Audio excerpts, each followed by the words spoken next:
Let's go. Let's go. The worst overtime game ever. That was the boringest slog of a slog game I've ever seen. To the point, the only reason I left at halftime is to do this live show. So Tiger Stadium is about 100 yards, not 100 yards, about a mile away from where I'm doing this show right now. And I've got to say, I just don't know where to start with this. LSU just lost to a team that had 281 yards of total offense. 281 yards. 281 yards. But anyway, we're going to talk about a whole lot. We already got a very nice $10 super chat. So we're going to get to that as well. As always, we're going to get a bunch of different comments. They're already flooding in. Let me see. I believe it was Max with the super chat. We don't have a QB. Also, this coaching staff did a terrible job of getting him ready for this game. No quick, easy completions to get him going. The wide receiver rotation is a joke. Keep Durante Jones. So we'll get to Durante in just a second. But obviously, you know, the big story, Max, and you've been hammering this point home. Max from New York City holding it down for us. This, to me, is the biggest thing. And before I continue, today was really fun. I got to meet a lot of you throughout Tiger Stadium, and just at the Greek Amphitheater today was a pretty fun success. We had about 10 people show up. It was a last-second kind of thing this week. So I appreciate everyone that showed up to that. But obviously the main focus are these live chats. It gets very intense. So welcome into all our new viewers. I mean, look, it's very simple.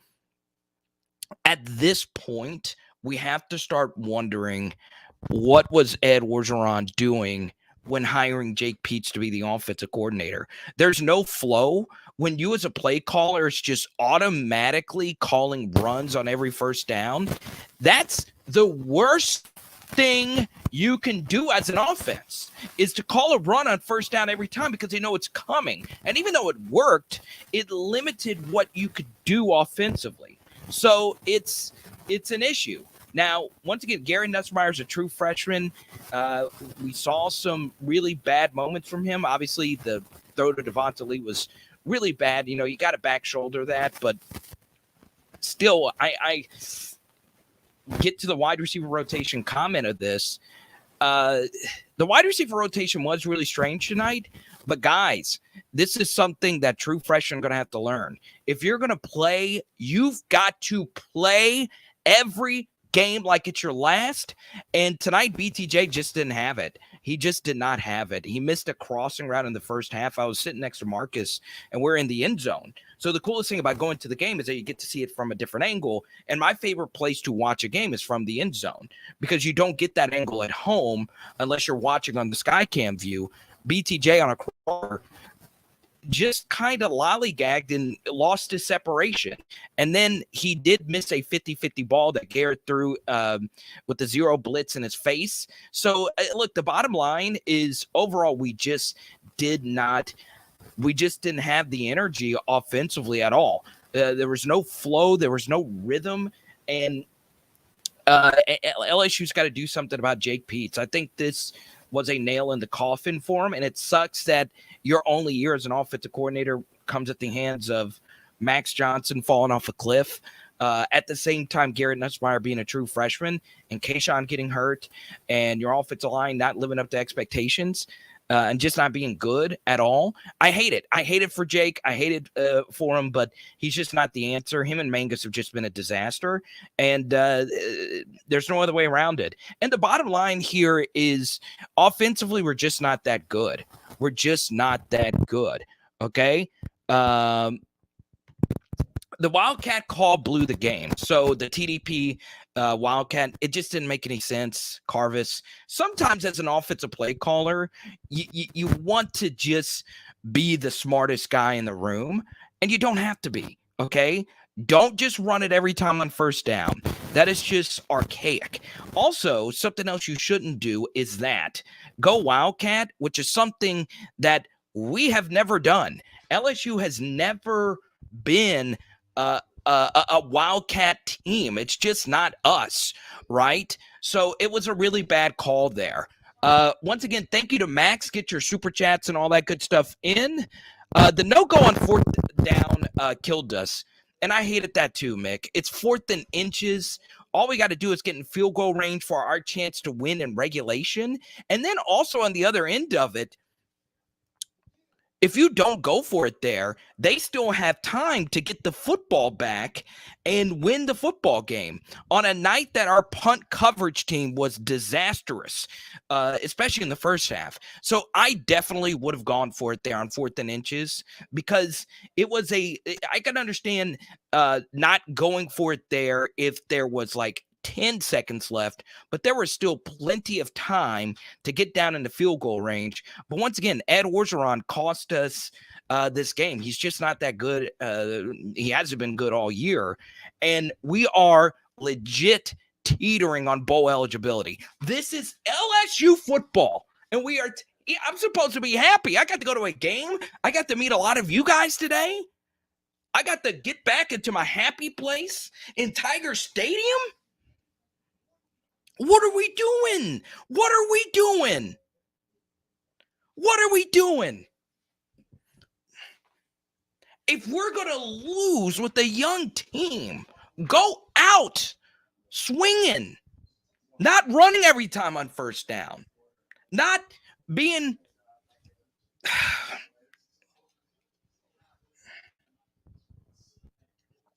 the master blaster. No bubble screams, no misdirection. Yeah. The only misdirection play LSU really has in their offense is the slip to Jack Besh. Also, outside of Jack and outside of TDP, do we really have a difference maker? I mean, BTJ just did not have it tonight, just didn't have the juice. Malik had a good game overall, the good catch in overtime. But, I don't know. I think this is one of those times where, for one or two games, it's like, okay, we're okay without Kayshawn. But over time, when you don't have number one on your field, and you saw it tonight, even though he didn't have a big game, Arkansas's best wide receiver is Traylon Burks. It's a difference that you always have to worry about that guy on the field, right? So I give TDP a lot of credit. I really do. What's going on? So yeah, I'm pretty fired up, guys. I'm pretty fired up. I really am. I'm so sick and tired of playing cowardly football. All I want to do is go out on our own accord. The second overtime. What's up, Brian? Is that the Andrew Siciliano?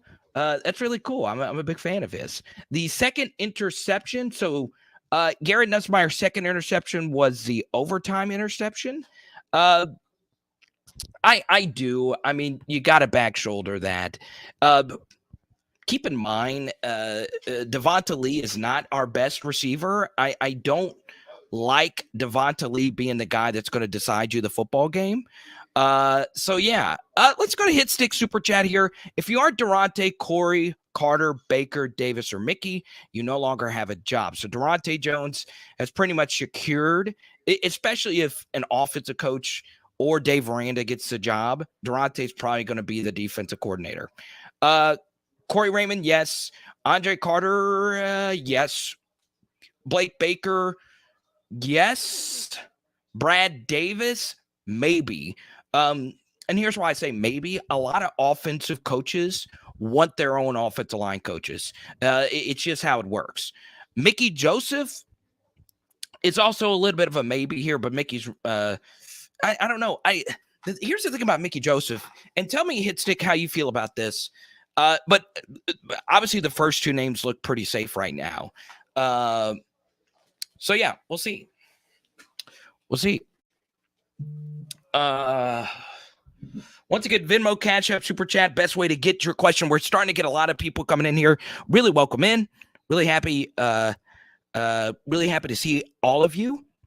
Ed Orgeron says, I feel bad for these kids, man. Talked about 2 weeks ago. Too many mistakes. I mean, we lost to a team tonight that had 281 yards of offense.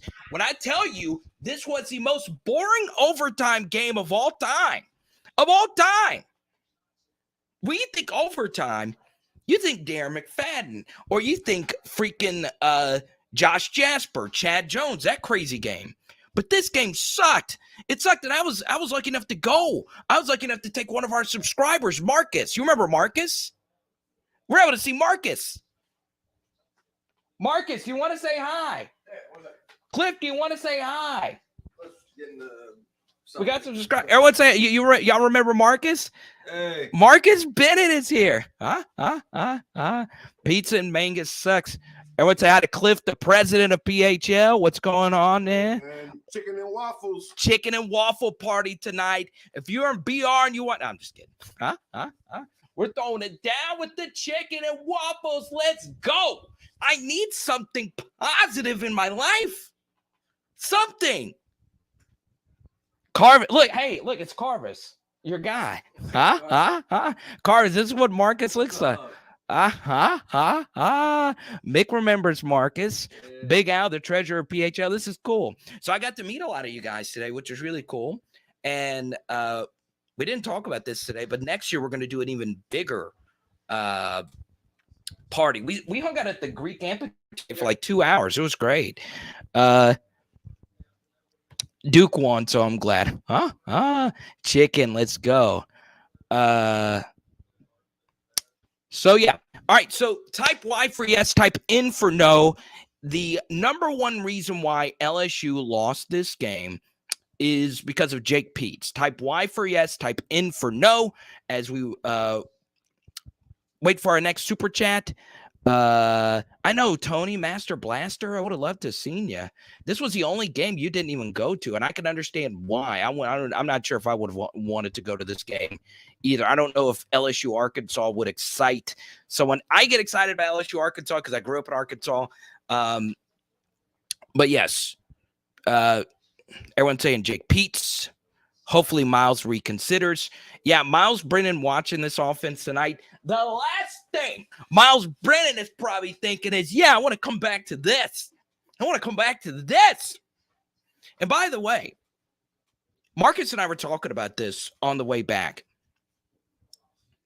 You see how much harder it is to coach offense than defense. Because here's the good thing about defense is it does help when you have the elite athletes, but you can scheme things on defense. On offense, and once again, you can't put this game on Garrett Nussmeier. You simply can. Carvis, I know you're really excited to meet Marcus. You guys have really made this channel what it is, because y'all are two of the sharpest football minds I know. And I haven't gotten a chance to meet Carvis. I got to meet Marcus today. It's been a minute since Ole Miss, Mississippi State, Auburn, Arkansas, and Texas A&M are all better than LSU. I couldn't have said it better than myself. Couldn't have said it better than myself. Everyone, look at yourself in the mirror right now. Looking at the man in the mirror. Look at yourself in the mirror and say, we are the worst team in the SEC West. The worst. How do you think Devin White? How do you think freaking Will Blackwell? How do you think all the LSU All-Americans, the blood, sweat, and tears they put into this program, how do you think they feel that we are teetering on bowl eligibility? The first time we lost the Golden Boot in 5 years. And to be honest, I'm not really shocked that we lost this game, considering last year we probably should have lost that game because we gave up 7 yards per play to Felipe Frank's offense. But what do I know? What do I know? What do I know? Carvis, thanks. Carvis, I had a good day today until you tweeted that out. Even though it was a super chat, I'm happy. Because $5 is going to go to my freaking gas as I drive back home thinking about this super chat. We are the worst team in the West. We are the worst team in the West. I know it's a dead season, and I know we all want to talk about who the next coach is going to be, but games matter. Games matter. Each and every game matters to you. It matters to me. This whole offseason, we all together do all the film and all the super chats and everything that we did together. I was super excited to see this team today in the flesh. And we had some good performances. Neil Farrell still playing well. Jaquelin Roy had another solid game. Damon Clark, even though, you know, he could have brought KJ down on that deep touchdown, their only touchdown was on a broken play where they just made a play. And that's going to happen. It's wild. We might trade the Mississippi teams for Texas and Oklahoma. Yeah, that helps it. That's true. Texas is bad. At least we're Texas. At least we're not Texas, huh, Marcus? I can't wait for a chicken and waffle party tonight. Can't freaking wait. Just popped a 5-hour energy. I slept 2 hours last night thinking about this game. And by the way, the good news, the Pelicans won. The Pelicans won. How about a bad Louisiana team actually getting a win? So, full disclosure, and I'm going to get to all these super chats. I'm happy that we fought hard. I don't think we ever gave up in this game, but we're bad. Not on Nussmeier at all. That was a really bad throw, but also a horrible play call. Going to Wildcat, really? When have we ever? This is on Pete's. And here's the thing, okay? Here's the thing about running the Wildcat. It makes a lot of sense if you have Darren McFadden back there, or if you got Derrick Henry back there.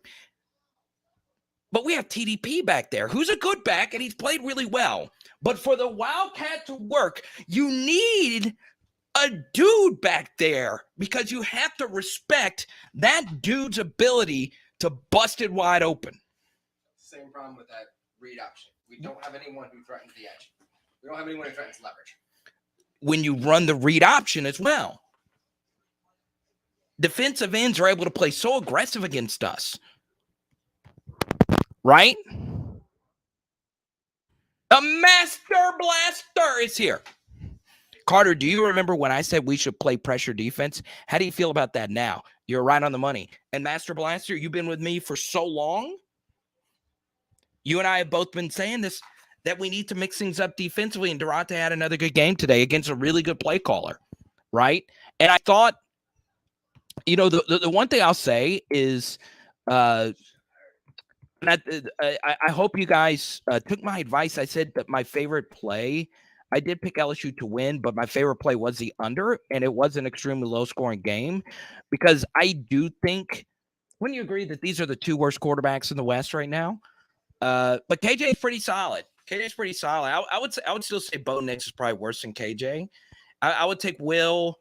No, I would take KJ over Kyle Zeta. So Bryce, Matt, good performance tonight from Ole Miss. Wait, who's coached by Ole Miss again? Who is it? Who's Ole Miss's coach again? Maybe we should get that guy. He was a celebrity guest picker today on game day. What's that guy's name? Can someone tell me that guy's name? But he tweets out some risky stuff, right? The only bright side here is Damon just got paid. Yeah, hit stick. You know, let's talk about something positive, right? We don't want to just be negative Nancy's. Damon Clark's really good. I mean, give him a lot of credit for, you know, fighting through everything. And this is who he is. He's a blitzer, right? He's a downhill linebacker. And when you just play static, I can't tell you how much sleep I've lost over how bad our defense was the first few weeks, and it was preventable, right? And you can look at yourself in the mirror right now, each and every one of you, and say, we probably beat UCLA if we call it decent defense. If you actually go back and watch a UCLA game, all they were doing was throwing to wide open crossers. And all our quarterback was doing was missing wide open crossers. So legit, it's not just the team overall has been poorly coached. It's just we aren't good. We are not good. And I think defensively, we have better pieces to fix what we need to fix this offseason. But offensively, we are in trouble. We are in a lot of trouble. And I hate to say it tonight. A big reason about going to the game tonight and sitting with Marcus, who all you know is really sharp, I wanted to see in person how good, how's the energy offensively. And there's just not a lot. So I call our route combination. Yeah, it's Marcus was actually doing this. He was calling the route combinations just based on the formation. And I really do recommend the next time you go to a game in Tiger Stadium, sit in the end zone. Sit in the end zone if you can, because you do see the game differently, and you're able to see body mannerisms and so many different things. And what was very interesting was a lot of what LSU did was static offensively. And, I think we need an offensive coach, guys. I really do. I think our offense is really broken. I also think even though our offensive lines played better, Brad Davis did a really good job piecing some things together. I also think Cardell played okay, which was interesting. Marcus Dumerville played a lot tonight, so that's encouraging, getting those guys snaps because we're going to need them. Yeah. Guys, I do think, though, we have a bigger rebuild on offense than we would like to admit, and it sucks. It sucks, okay? So, this is a good question, right? The routes are like Tecmo Bowl. So we're getting a lot of comments here. Let me make sure. Defense is definitely much better. John, our Walker Howard expert. I love it. Let's go to Law V. Do you think Joe Brady recommended Peach just to get Oh my God, that's good. Do you think Joe Brady recommended Peach just to get him out of Carolina? For the record, let's be fair. Okay. You can never judge a coach just based on 1 year sample. So I'm not going to sit here and say Jay Peets is the worst play caller. It's just offensive play calling is so complex to where you're going from an NFL position coach to a college play caller. That's just too complex of a jump, right? And it just never really made a lot of sense. I talked myself into it, and I hate myself for it. I really do. And look, let's be fair, okay? There's no other way around this. What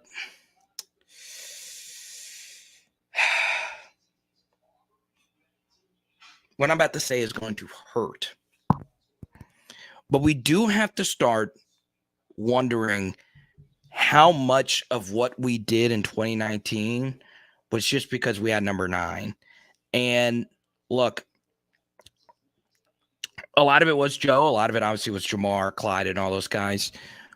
But we're broken. We're broken offensively, guys. I don't know what needs to be done exactly to fix it, but we need somebody. And look, I like to consider myself a smart person. I consider Marcus and Cliff a smart person. I do think in order to fix what we need to fix, it's going to take like someone that really, really, really knows their stuff, which is why I'm one of those guys that thinks if it even cost a lot, you go get the best offensive mind that could be out there right now, whether that's Lane, whether that's Lincoln. A lot of you think it's Billy and UL, whoever it may be. We need that side of the ball fixed. Okay. And this could be a blessing in disguise. It really could, because this might make Scott Woodward think that, look, we can't go get a defensive coach. Not with that. Now, that doesn't mean that a defensive coach can't come here and win. Dave Aranda had the most impressive win on the day by far. No one comes close to what Dave did today. And yeah, it's going to be an interesting all season. But, here's yeah, it wasn't just Joe, But I'm starting to think Carver's just that offense was just guys making play after play after play. And Joe would just go to the guy that gets the most open, if you get what I'm saying. So it's I don't know if I see a difference maker at running back next year. Hopefully Kiner and Goodwin take a step forward, or Citizen coming in. And yeah, I mean it's we were covered. We didn't get much separation tonight. Some of it was static. Some of it was not, when the Jack Besh slip screen is the only wide open throw we can generate, we're having play calling issues big time. Miles Brennan should be the guy. I think he should come back. Lincoln just needs to get here and start working on turning this program around already. Andres, Andres, please. John Emery's not fixing this. The problem is people still think John Emery's a better player than TDP, which he's not. He has a higher ceiling, but there's no proof of John Emery being a better football player than Ty Davis Price. Yeah, I think Lane should be your number one candidate after tonight, or Dave. I mean, Dave was really good today. Some of it, though, today's big win for Dave, I really liked the under today because if you give me a true freshman quarterback trying to figure out a Dave Aranda defense, it's hieroglyphics. You don't see that in high school. So I thought Oklahoma was behind the 8 ball anyway today. Playing, I mean, Dave just gives you so many looks. And Caleb Williams, as many of you know, is going to be the future number one pick. But yeah, Dave's just a master. He really is. I didn't get to watch any of that game, though. I really didn't.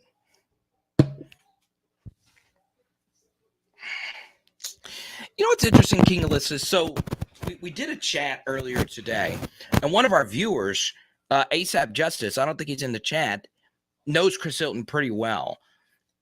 And this is a very interesting comment. What's missing on offense is a deep ball threat. I thought Hilton might stretch the field, but I feel like there's a bunch of possession receivers on this team. You might be right about that.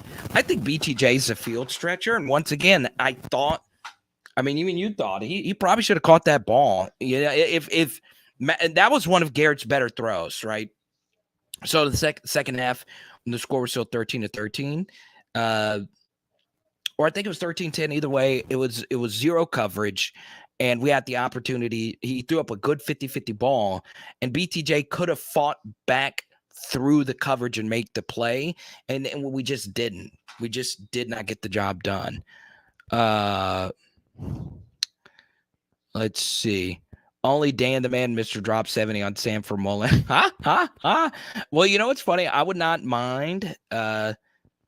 I wouldn't mind Mullen coming to coach our offense. I wouldn't. What say you, Marcus? Not first big, but He'd be fine. got experience at it. Ty Davis Price, 28 carries, 106 yards. Ever great. When a guy goes for 28 and 106 for a long of 13, that's actually good defense, right? Because you're not giving up explosive plays, and that means it's a lot of those first downs. Yeah, 28 carries for 106, a long of 13. That's really hard to do, right?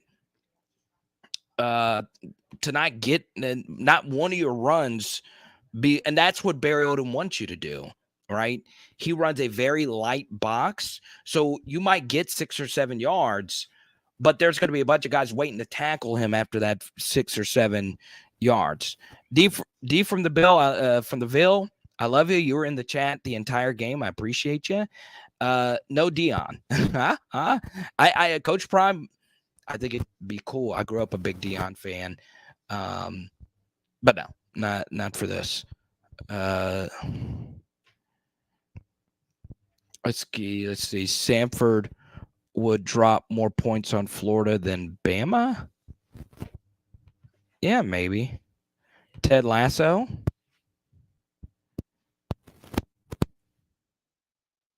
start Max. I hope we beat ULM. I mean, well, we legit lost to a team that only gained 281 yards.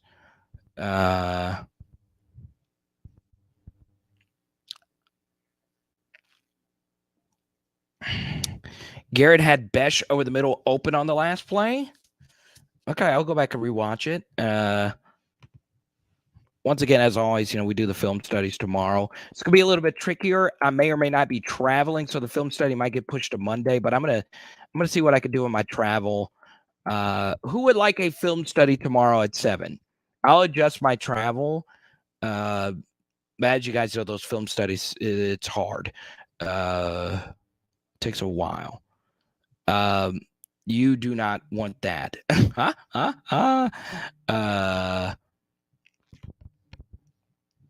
You know what, Hit Stick? That is kind of funny. I think Russ, they said Russ Callaway for head coach. I think Russ is probably laughing at us right now. But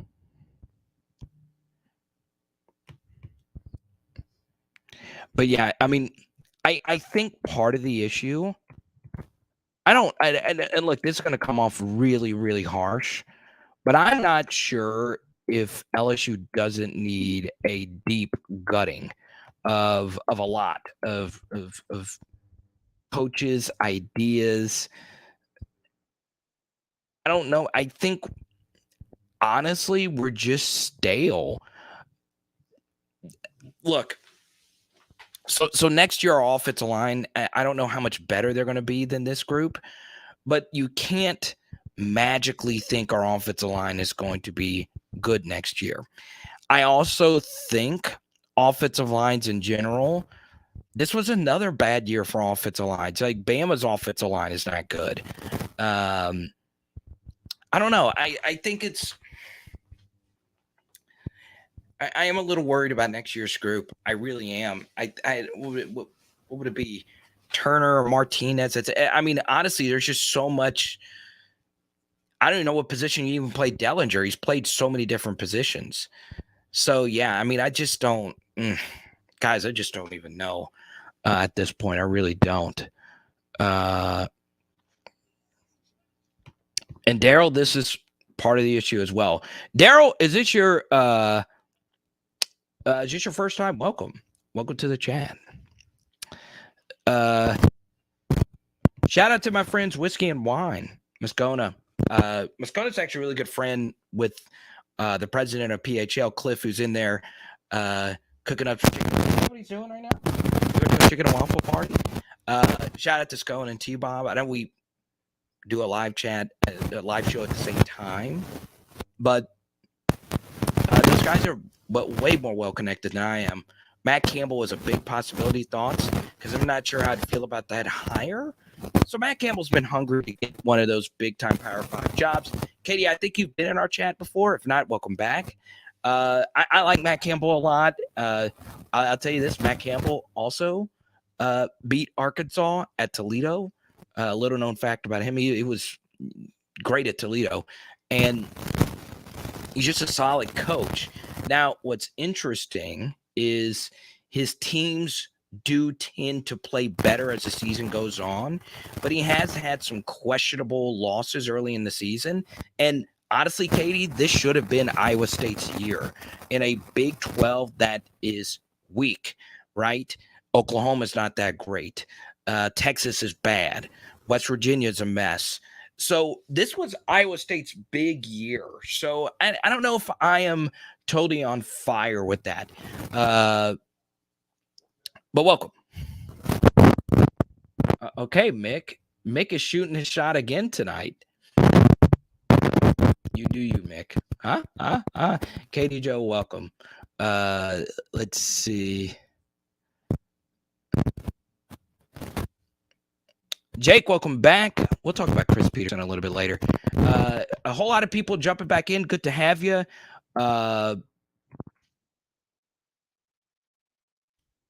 Let's see. Like I said before, I'm taking 4- and 5-star defensive linemen or 4- and 5-star offensive linemen. Why? So you can flip them on the other side if they're not good, right?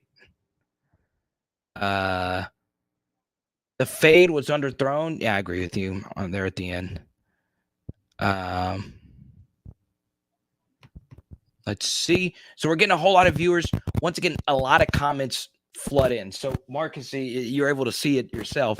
I'm glad someone's able to witness this. I've never had someone else outside of Hey and my dogs in the room at the same time. And the one thing she brought up to me recently was like how the comments just like come in like it's like trrr. So once again, if you get a super chat, the algorithm flashes. So if you want your question answered now and you can go to bed or do whatever, I'll get to it. Also, if you're a first time viewer, what's good? LSU versus Cincinnati. Let's see. Do you think we win with Hines and Ingram playing tonight? What do you think, Marcus? You watch the offensive line really closely tonight. It's a good. Yeah, I think C-Trey part of tonight also was a little bit of conditioning, right? A lot of guys for the first time played a 4-quarter game, and it's really hard. It's really hard to play a 4-quarter game. You can't replicate it in a scrimmage. You don't have preseason. A lot of these guys played a 4-quarter game for the first time in a very long time. And I know I bring this up quite a bit, but your high school snaps do matter because, you know, it gets your body ready to play these kinds of games. And quite simply put, we just did not finish. And this is also an issue with Ed Orgeron. He is one of the, if not the worst second half coaches. He is so bad between the headset. I cannot say it enough. What I think, Johnny Five, what's good? Here's part of the issue with Ed Orgeron, and a lot of coaches make this mistake. They coach too much with the clock in mind. Okay. The way football works now, with the way you and I were talking about this on the phone not too long ago. So the way football works now is it's not like the old days where you ran a play, it took up a lot of time, you had fewer possessions, and you always, you know, the concept of a 4-minute drive was like a big thing in football, right? Where part of the benefit of having a longer drive and a shorter scoring game, part of the benefit of that is running the football, killing clock, and all of that, right? Wearing down the opposition. What I think Ed Orgeron does is he's always thinking, okay, look, it's at the end of the half. Let's get to half and see what happens next. At the end of the half today, when we were dominating the game, we were 3-and-out in Arkansas. You as a coach have got to tell your team, we need to bury the hatchet because, and this is something that I witnessed tonight that blew my mind. This really blew my mind. Okay. So a lot of you know how I feel about putting teams away, right? So when Marcus and I left at half, I never leave at halftime. I never leave at halftime of games. I did tonight so I can have the live chat because we had to do a late live chat last week. You would be shocked at how many people left at halftime, right?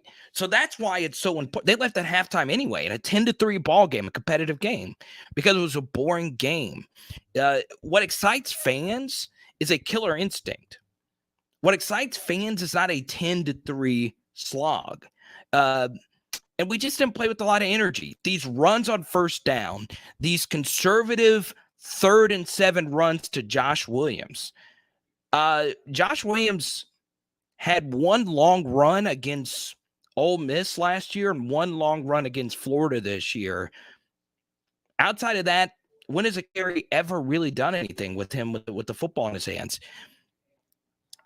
I just don't get it. And I understand Ed Orgeron is not the play caller, but when you're running the ball on 3rd and 7, you need to be screaming in your headset, what the heck are we doing?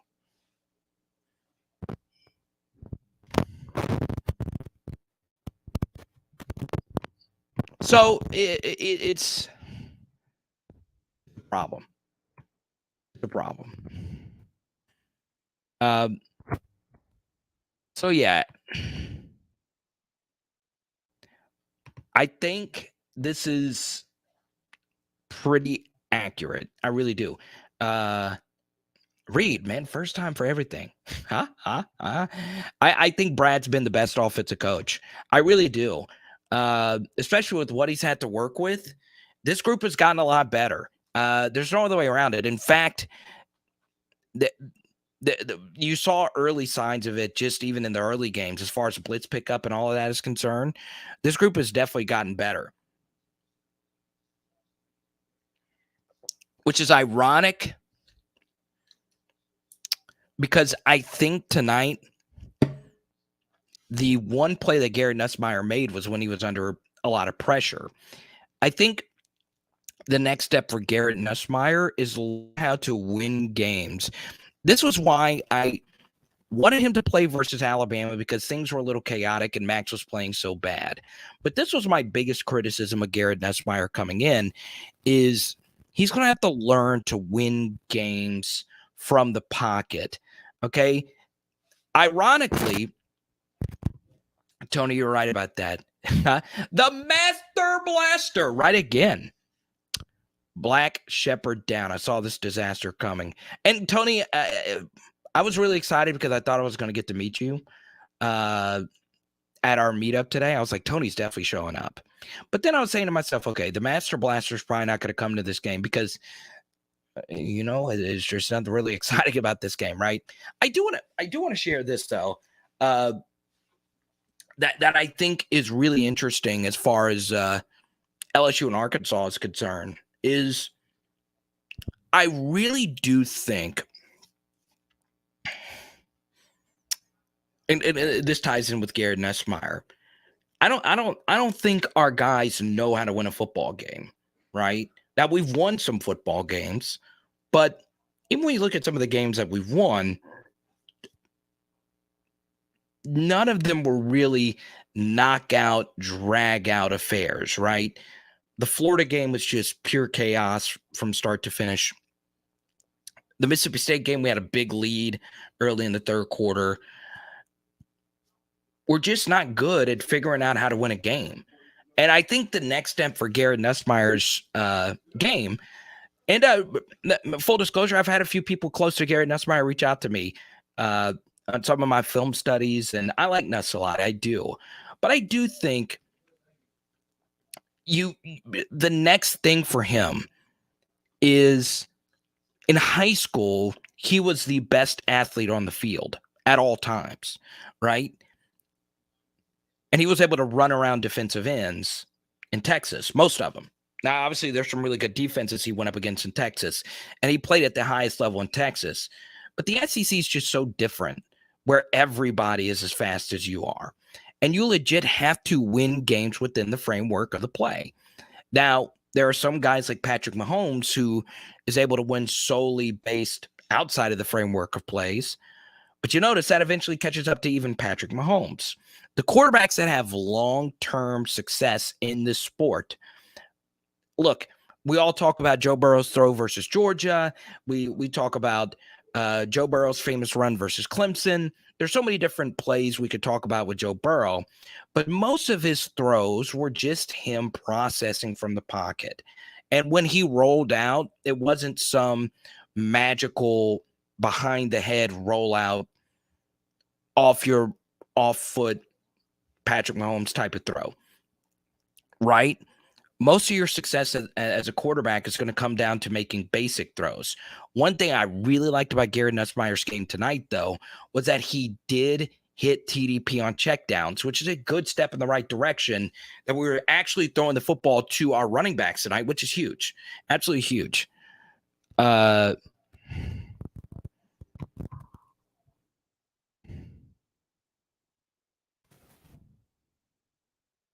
they win? Did they win? Scarlett's here. Hey. Oh, look. Oh, thank you so much. Another water. I appreciate it. We got some great value alkaline. The pH 9.5, man. I like it.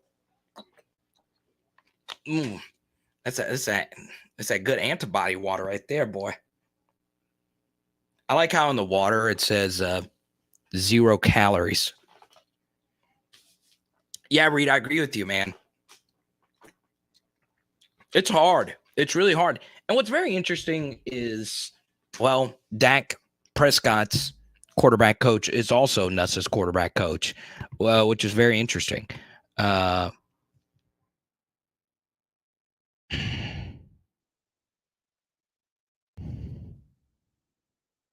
Yeah, both of those guys are coming back. I would like to see a healthy Chris Hilton, though, right? Because the one thing Chris Hilton has over the other receivers is when he's fully healthy, he's faster than the other guys, I think.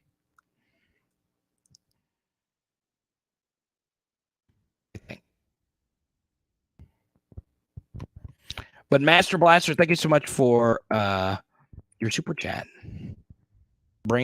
Jonah has brought up Danny Etling and Brandon Harris. Jonah, you're going through it, man. Your fifth glass Wild Turkey whiskey going through it right now. I love it. Huh? Well, motherfucker, Marcus and Cliff were just in here. No, they're going to come back. They're actually eating some chicken and waffles. It's already out. So I had to smell the chicken and the waffles. And I'm still here. There he is. ASAP Justice. So here's what we're going to do. We had so much fun tonight. I really did. Not the game itself.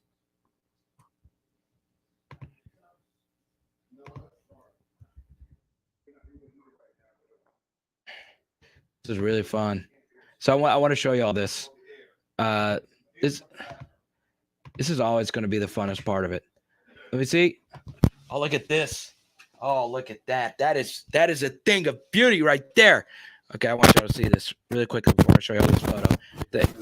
Look at that. Look at that. There's nothing better than that right there. Look at that, ladies and Gentiles. Chicken and waffles. How great is that?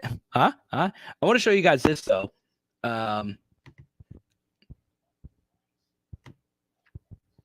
Let's change the poll question. I didn't change the poll question. That's obviously stupid to have that one up there. Why didn't y'all tell me that? I was just sitting here with the dumb poll question. I know, ASAP. I got to see you in person today. I had a really great conversation with ASAP about MF Doom today. I learned a lot about MF Doom. I've never really listened to his music. But yeah, I learned a lot about ASAP Justice, who, by the way, could give us a Chris Hilton scouting report because he knows Chris. I love it, man. Zachary, let's go. So I wanted to show you all this. Share screen. Okay. Chrome tab here, and boom. Take a look at this. Crap, no, I wanted this one. There we go. So there you go. From left to right, that is ASAP Justice right there. John Paul Hatton in the middle with his lovely wife, Mary. And there's Marcus, and there is our good buddy Cliff right there. So much fun. ASAP, I appreciate getting to see you today, man. I really do. I know, Carvis. You know what, Carvis, I'm not going to lie. My girlfriend kind of sort of called me fat after all the food I ate today and yesterday. But when you come down to Louisiana, she didn't call me fat. But when you come down to Louisiana, you're going to gain weight, right? It's just a given. I look rad. I like that. I love that, man.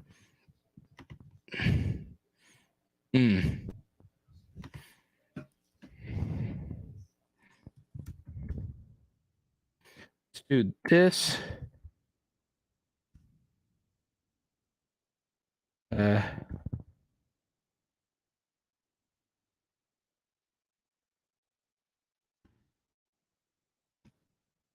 think I know how a lot of you are going to answer this question right here. Okay. The Les Miles burner account is Fat Cat. I don't know what happened. Huh? Tony, okay, that's funny. That's funny. I love Zion. What's up, Towboat? Towboat, you missed it, man. Huh? You missed the meetup today. I would have loved to meet Towboat today. You guys, Jared is so the only PHL viewer I didn't get to meet today was Jared. Jared's at the LeBurge right now. Huh? Chicken. Oh, I love it. You can't beat that.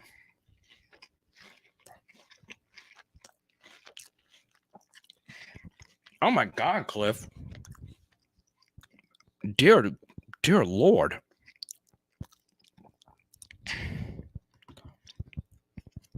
I need to watch the tape, right? I knew I was going to get a lot of not necessarily this, but my guy Lincoln Riley. Or let me ask you this. Actually, this is going to be our next poll question. Should the next coach be Dave Aranda just based off today?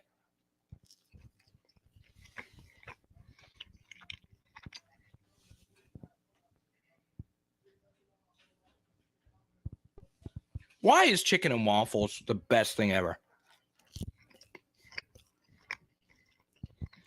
Antoine, what's good?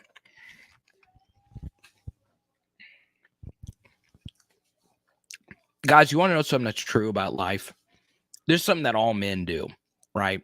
When men eat food, okay, we'll get back to LSU football. But when we eat food, why is it as men? And Scarlett, help me out here with this, okay? Scarlett, Paris, Danielle, Katie.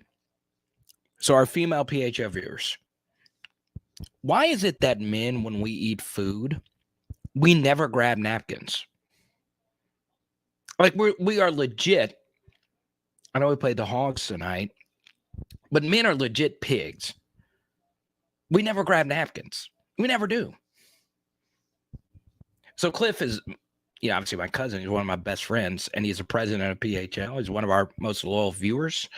Didn't bring me any napkins.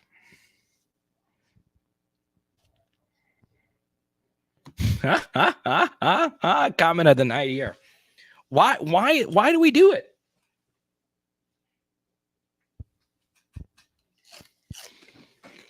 We never bring napkins.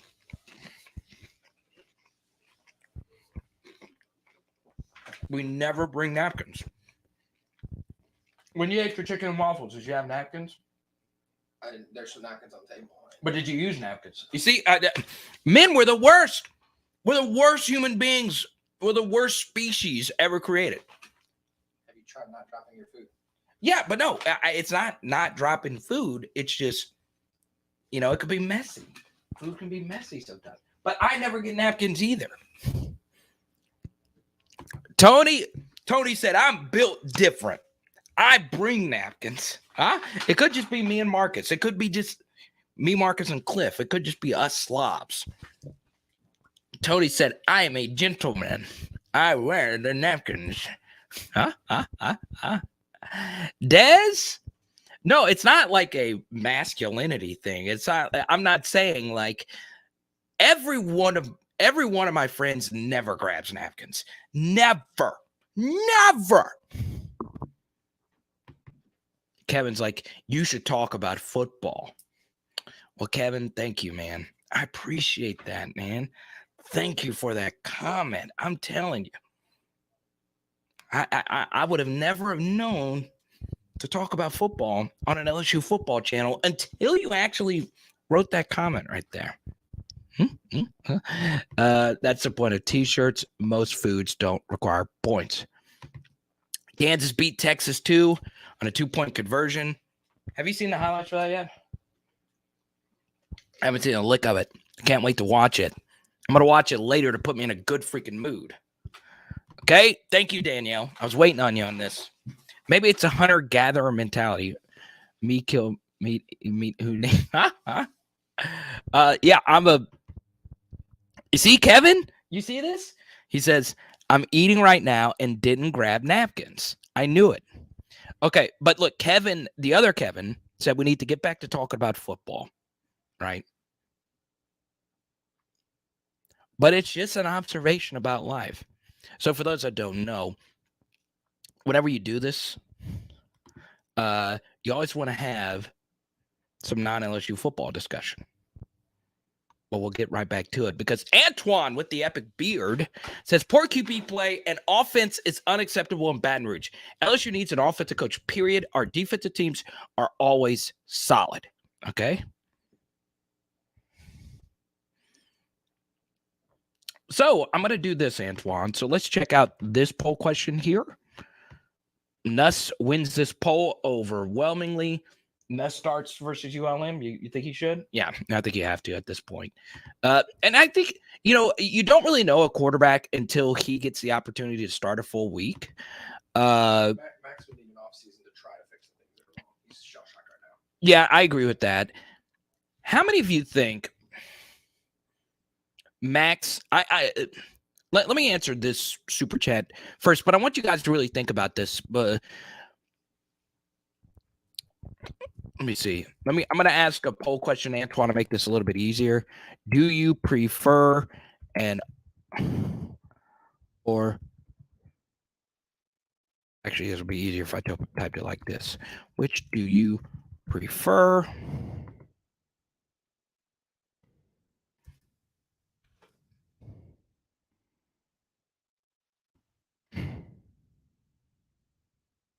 Ryan needs to go to the LaBerge and check on Jared. He could never find where we were located, even though we sent him the address. And he got lost. And he ends up at the casino, which is on the other side of the freaking city.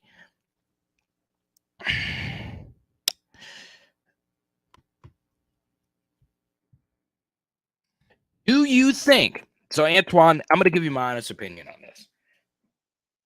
LSU needs an offensive coach, period. Our defensive teams are always solid. I agree with that, right? You shot. Thank you for the super chat. Pass rush and Nuss look good. Got my box of the General's hot sauce today from Baton Rouge. Very nice. So, Antoine, and welcome, Yusha. Good to have you, man. Thanks for your super chats, as always, and your generosity. And go Lazio. So, I really do think Antoine makes a really good point. And I know we made it a little bit earlier, but we have a lot of people coming in from, better LSU post games. I know I'm the second fiddle post game. Danielle watches Are You Serious? And a lot of you watch Whiskey and Wine. Support them. Those are my friends. Blake, Matt, and in particular T-Bob. And Blake. I talked to Blake quite a bit. I do think LSU needs an offensive coach. I do think, and you can hire a defensive coach and get a really good offensive coach. There's actually going to be plenty of them. Sark might not have a job, ironically. I think Sark's going to be able to fix the issues next year that they have. So you got to have an elite offense to win. But what about Georgia? Well, let me ask you this. Do you think LSU is ever going to have a 2011 defense again, right? Where we unquestionably had the best defense, right? And the answer to that is probably not. And I do think our offense is the bigger fix. And I even felt this way. This is my only and Antoine, let me know how you feel about this. This is my only post-game show. I appreciate you, Grant. But there's plenty of them and support all those other ones. Matt, Blake, Jordy, support all those guys. Can I share this one thing? I did get to meet one of my favorite writers. Got to meet Will Guillory of the Athletic yesterday at the Pelicans game, and that dude is just so freaking good. He's just really, really good writer. But this is something that's just so interesting.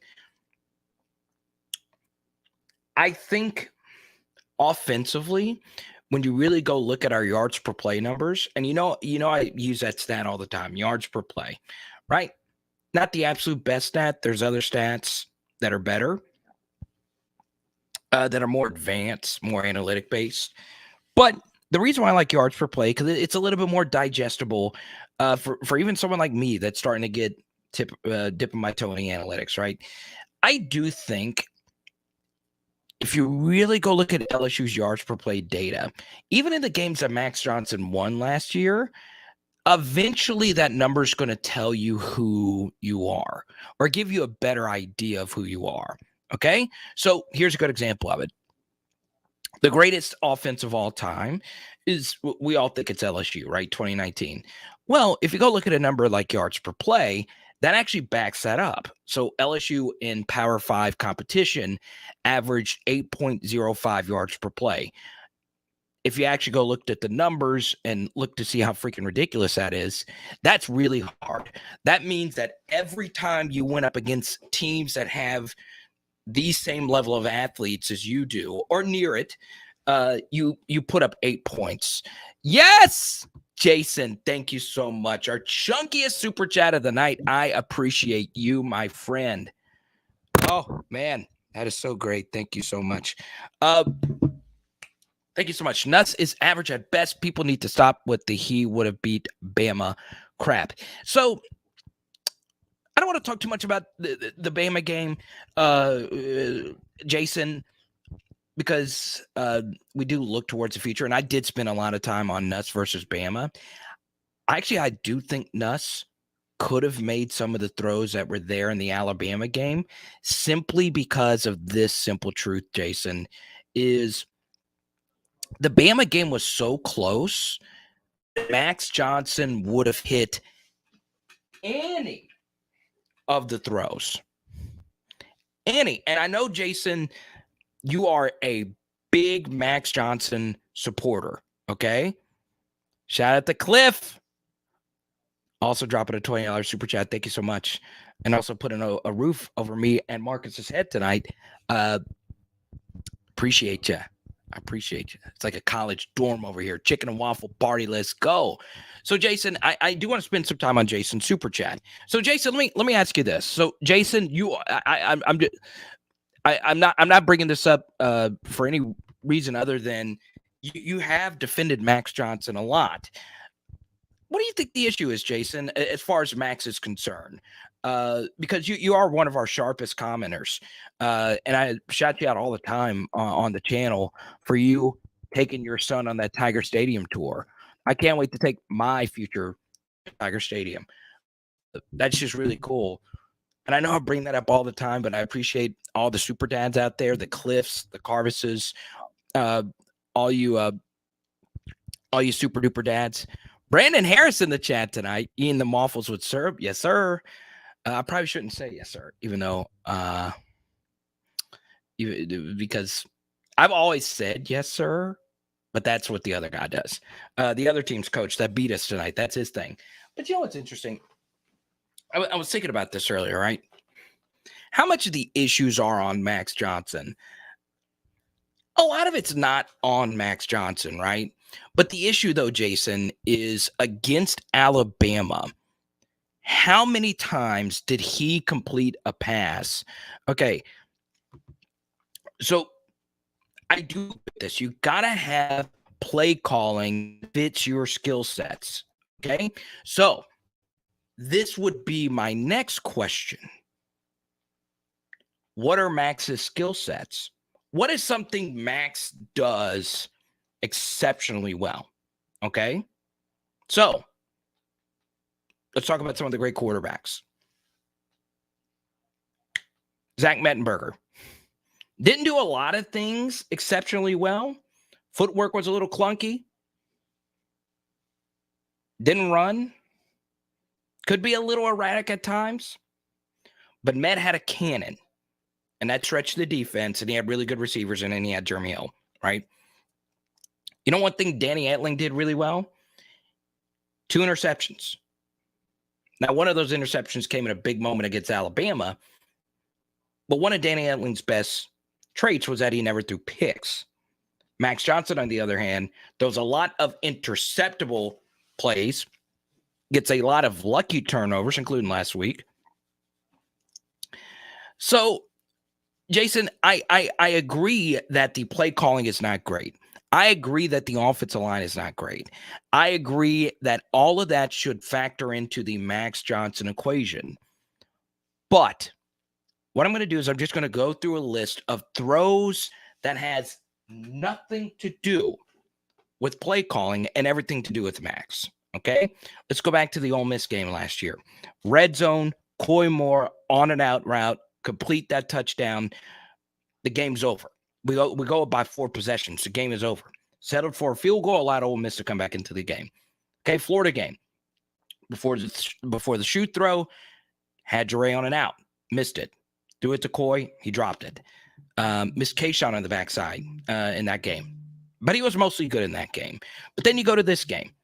Max Johnson, wide open. Trey Palmer, middle of the field, 65-yard touchdown. Not there. Took a sack early in that game versus UCLA. Probably shouldn't have run directly backwards. Then we had the behind-the-head pass.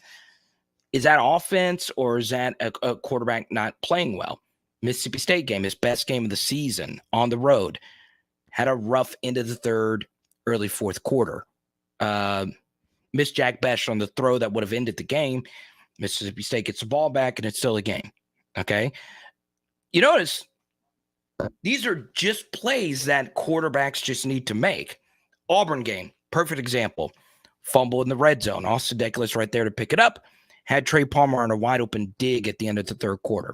Fourth quarter, misses Jack Besh. Had Trey Palmer in the flats. Didn't make the throw. We get the football back. We got an opportunity to go drive down the field.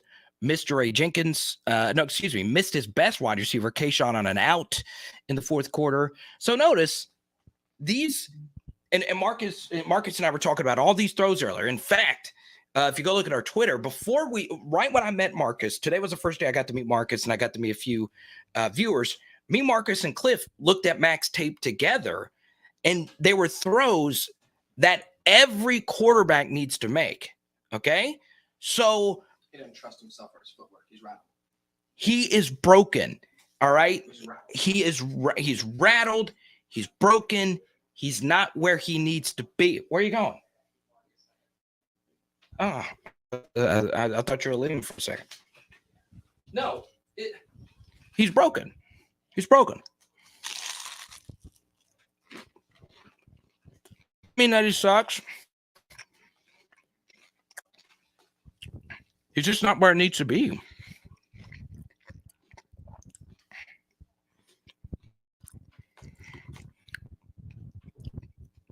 So, Jason, let's do a follow-up here. By the way, let's make it clear. Jason is not saying Max Johnson is the next Joe Burrow. That's not what he's saying. He's saying that he still thinks Max can be a guy, and I still think too. But I do agree Nuss regressed a lot.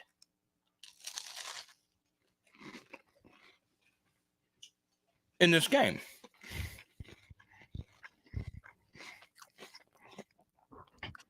Carvis were a bad influence. That's why you got to block our channel. Antoine, I agree with this. Max doesn't see the field well at all. The kid tonight had more poise, and in my humble opinion, more potential. QBs have to be coached up, period. I agree with that. I just think tonight was the first night. Okay. So let's have an honest discussion about the coaching, right, Jason? And Jason, you know, I'm bringing you up because you know you're one of our best commenters. And look, we wouldn't be here without you right now. I mean, you've been one of our best supporters, and I can't wait to meet you one day. I'll say this. I'm saying what I'm saying because all the hype that's been put into Nuss, I actually do agree with this with Jason to a certain degree. So, look, when I watch a high school player's tape, it's hard for me to watch that player and say that player is exceptional. Okay. It's hard. So Marcus and I were walking around talking about this. There's very few exceptional football players, like true difference makers. Okay. It just doesn't happen. There's not many of them. And when I watched Garrett Nussmeier's high school tape,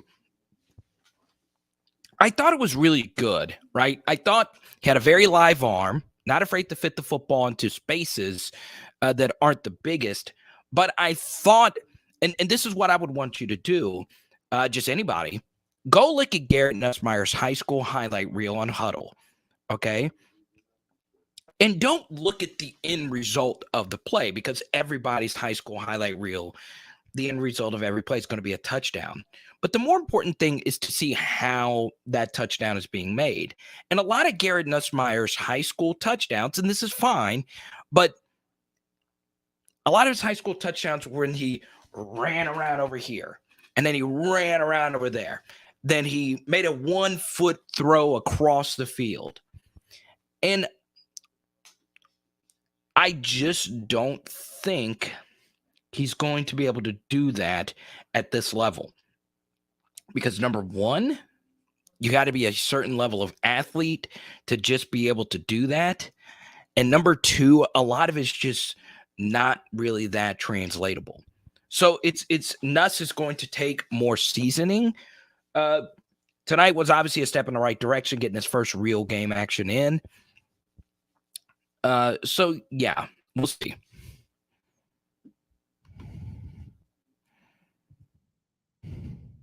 Something Max had last year too. A young kid with a few of the tools that are hard to teach, and they can develop the others. Yeah. This is 1 year where he hasn't made that jump. Nuss has not yet failed to make that jump. Right. And look, I'll reiterate what Marcus just says. I know a lot of you weren't able to hear it. You know, Max and Nuss are kind of in the same spot where they were last year, right? And it goes back to that one stat. Now, this one stat is more a coincidence because there are a lot of college football quarterbacks that have success as a true freshman or true sophomore, okay? But there's a reason why there's never been a good starter at LSU that became the full-time starter in year one or year two, okay? Jamarcus Russell, Zach Mettenberger, Joe Burrow, Miles Brennan, Danny Etling, they all had the benefit, Matt Flynn, to learn and season themselves. And, you know, you have to be so much smarter at quarterback, and so much more relies on your shoulders, that at the same time of studying a playbook, these kids still have to go to class. Quarterbacks still have to go to class, which is really ridiculous to me. Not that they have to go to class. I mean, obviously you have to as students, but it's ridiculous that, you know, so much goes into being the position. That's why I think a lot of older quarterbacks succeed, because they have less on their plate. A lot of them only take, what was it? Joe Burrow took one online class his final year. And what do you know? He becomes the greatest college quarterback of all time just in 1 year, or the greatest single season of all time. One of the reasons Lincoln is successful. Better now.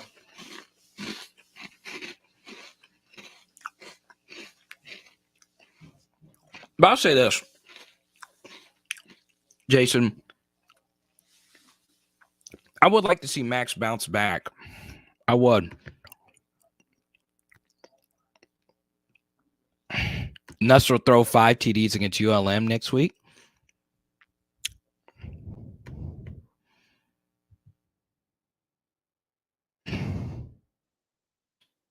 Ez, what's good? What about Walker Howard? Is he special? I think so. I do. I also think, full disclosure, I think this next quarterback class will be the best of all time. I see some real studs in this class. I do. I think the Cade Klubnik guy is unbelievable. I really do. I think Cade Klubnik is, or however you say his name. Have you seen him yet? Oh, man. He can really play. I don't think he's, like, special in any way as far as, like, athletically. But he's a really good athlete in every way. So, yeah, man, he's good. He can really play. I think him or Walker are the best quarterbacks. Not the best player. I think Harold Perkins is the best player. Now, will LSU get Harold Perkins? Probably not. I hope he doesn't go to Texas A&M because they're getting everybody. Urban Sombrero, welcome. See, what is ridiculous to me is people already say not saying it after one game and the coach attached probably fired. Yeah, one game sample. And that's part of it too. Is Max has a larger sample, right? And something else that works against Max is this was a guy who got probably near 100% of the first team reps. And during the spring, he was also given the slight nod to get a good bit of the first team reps then. So it's interesting. Yeah, Andres, I do like this. I love your photo. He's got a shoe. He's got the shoe phone going. I like it. I do like this comment a lot. I actually think today's loss helps LSU's chance to get Lincoln Riley. I do. Not too late, Urban. You can come find me. I'm still here. Nuss should finish it out. He deserves to gain some experience with real game action. Plus, I guarantee game 2 will be better. I would like to see Nuss get 100% of the first team reps and let him start the final 2 games, right? And then you'll have a better sample. Now, if Nuss goes out there against ULM and sucks, you have to start Max Johnson against Texas A&M. And the reason you do is you owe it to the guys in the locker room to go for the bowl, right? Because right now we are not looking good for the bowl game, right? So this is going to be something that we're going to spend a lot of time on. I'm working on a deep dive surrounding Jimbo Fisher. And Jimbo Fisher did something interesting, and I tweeted something out today. And I wanted to show you guys this, okay? Jimbo Fisher's yards per play numbers, okay? He is so much worse on the road than he is at home, okay? So Jimbo Fisher's got some real issues when he's on the road. And I also went on 104.5 this week with Mario and Musso, and I picked Texas A&M to cover the spread. But it was one of those cases where after the interview, I started doing a deep dive on Jimbo, and this was something very interesting. And I tweeted this out earlier today before the game. Okay. Jimbo Fisher, his road numbers are not nearly as good as his home numbers. Okay. And I know a lot of you are like, well, no, duh. Teams aren't as good as on the road as they are at home. But Jimbo's really bad away from Kyle Field, right? His offenses are never nearly as good, even when they play inferior competition or competition that is way better than them. And it's kind of a strange thing, like how much better he is at Kyle than he is away from Kyle. And that includes neutral site games against Arkansas. His offenses never play well. I think part of it is discipline. I also just think part of Jimbo, I think there could be a reason for this. I think Jimbo overcoaches his quarterbacks. And when you're on the road and you're trying to tell your quarterback too much stuff, communication just gets so much harder. But yeah, what do I know? I might just be spitballing here. What do you think? What do you think that is? I mean, Jimbo? Yeah, why do you think it's so much? Even if Florida State's not a split coach, he doesn't run that shit with his team. Things that highlight more on the road than at home, discipline's one of them. Yeah. Consistency, toughness, all those same things everyone's having trouble with right now in college football. Ryan, you actually are an A&M fan, right? As an A&M fan, we always seem to play down to inferior opponents. May or may not be Jimbo's fault. Yeah, but here's the thing. I don't know. The thing that was so weird about those Florida State teams was that and it's ironic because Jimbo's offensive lines have been good at Texas A&M, but there was always just some weird thing that his teams were just bad at that didn't make any sense. So let's go to Danielle here, just putting this out there, but we can honestly roast QBs without at least discussing that our receivers haven't exactly gotten open or made catches like they should have either. Good point, Danielle. You're right about that. Let's see here. Jimbo coaches complimentary football, so he's a good coach. I would agree with that, though. I wouldn't be mad if Jimbo Fisher ended up being our coach. We got a lot of work to do. On her with the boot. Let's go. Jones is giving LSU fans something to get excited about. Steven, that is such a nice thing to you to say about Ray Darius Jones. Kidding. I know you mean Durante, but Ray Darius Jones has played well. I'm glad he's getting his opportunity, right? Yeah, Nuss hasn't played with Kayshawn, right? That's true. Helps having that guy out there.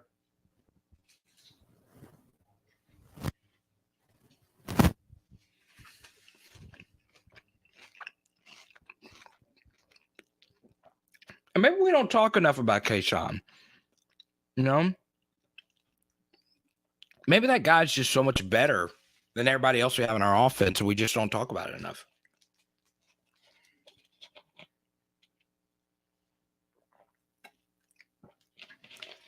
Hunter, that's not our Eckert. Huh?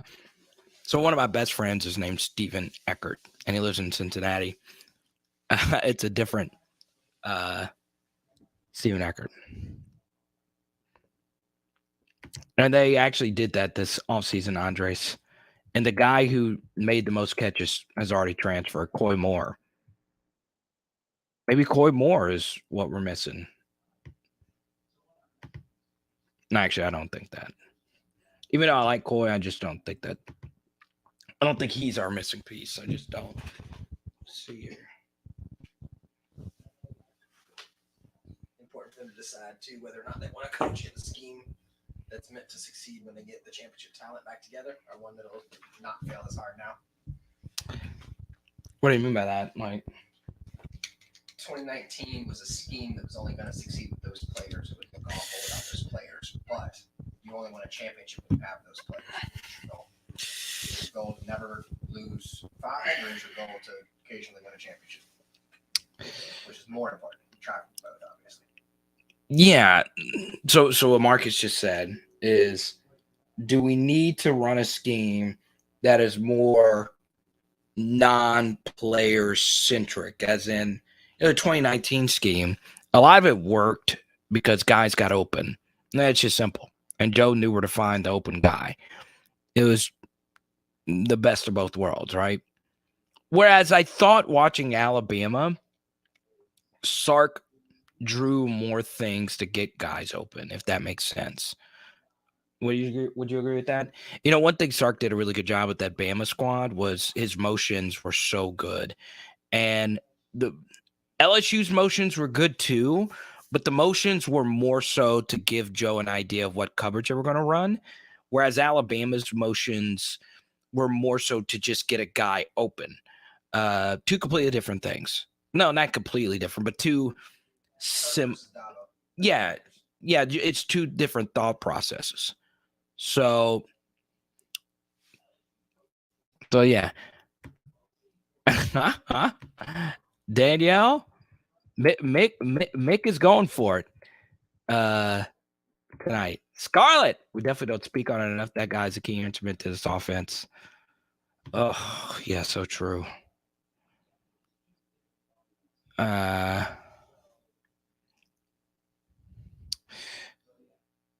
So I doubt Coach Jones will be back here next year. LSU isn't going to force a coach on the new head coach. Plus, it took Jones 9 weeks to start bringing pressure. So, Jay Bird, this is where, once again, this is where it's going to take some intel from someone that's smarter than me, or someone well more connected than me. The only way we know if this switch to the blitzing was Durante or Ed Orgeron or Kevin Coyle, the defensive analyst, was it Corey Raymond? I don't know. The only way we know is if somebody asked, right? Or if someone brings up who someone actually specific, someone who can give us specific knowledge of what exactly, happened, right? Let's see here. So we're getting a bunch of questions in here. We're still well over 100, an hour 25 in on a late Saturday night. And I'm missing a bunch of them. So let me go through these again. Once again, still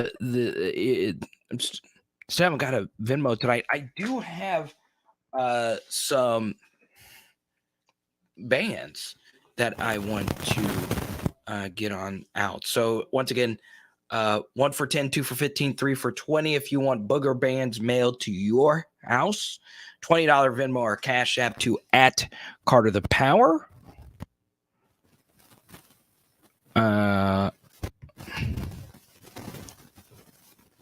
Napier for the win. I love it. So here's my Venmo Cash App right there on the bottom left @CarterThePower. And you get to ask, you get the floor. We'll talk about whatever you want. And that'll be great. Let's see. Titus Aranda. I like it. Let's see. I haven't really dove too deep into final numbers. Let's see. They averaged 4.3 yards per play, and we lost. We lost to averaging 4.3 yards per play. How does that even happen? But what do I know about football? Let's see. Trey Palmer, 6 catches, 45 yards. TDP. I'm looking at a few things here. Oh, what a game. They have been good to Durante last 2 weeks. To not think Durante was held back. Coach O wanted the rush for man-to-man coverage. I tend to agree with this to a certain extent. But once again, we just don't know until someone asks, right? So, yeah, we'll see. I was a reason for Durante to bring pressure because I prayed for it. Cliff, I got to tell you, these waffles that you brought in were really good. As was the chicken. I love it, man. Look at that.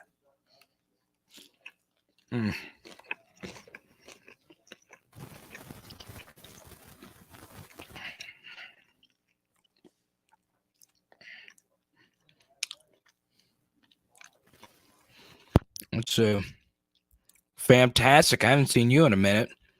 Hey, Plum, what's good? I'm missing a lot of comments now. Let's see.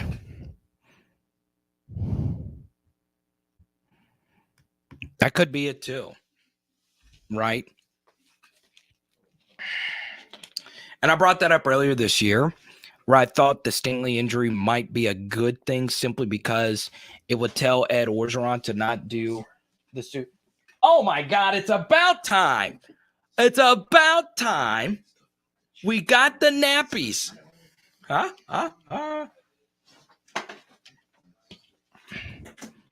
Oh, man. Come in and do your thing. What are you doing? Oh, man.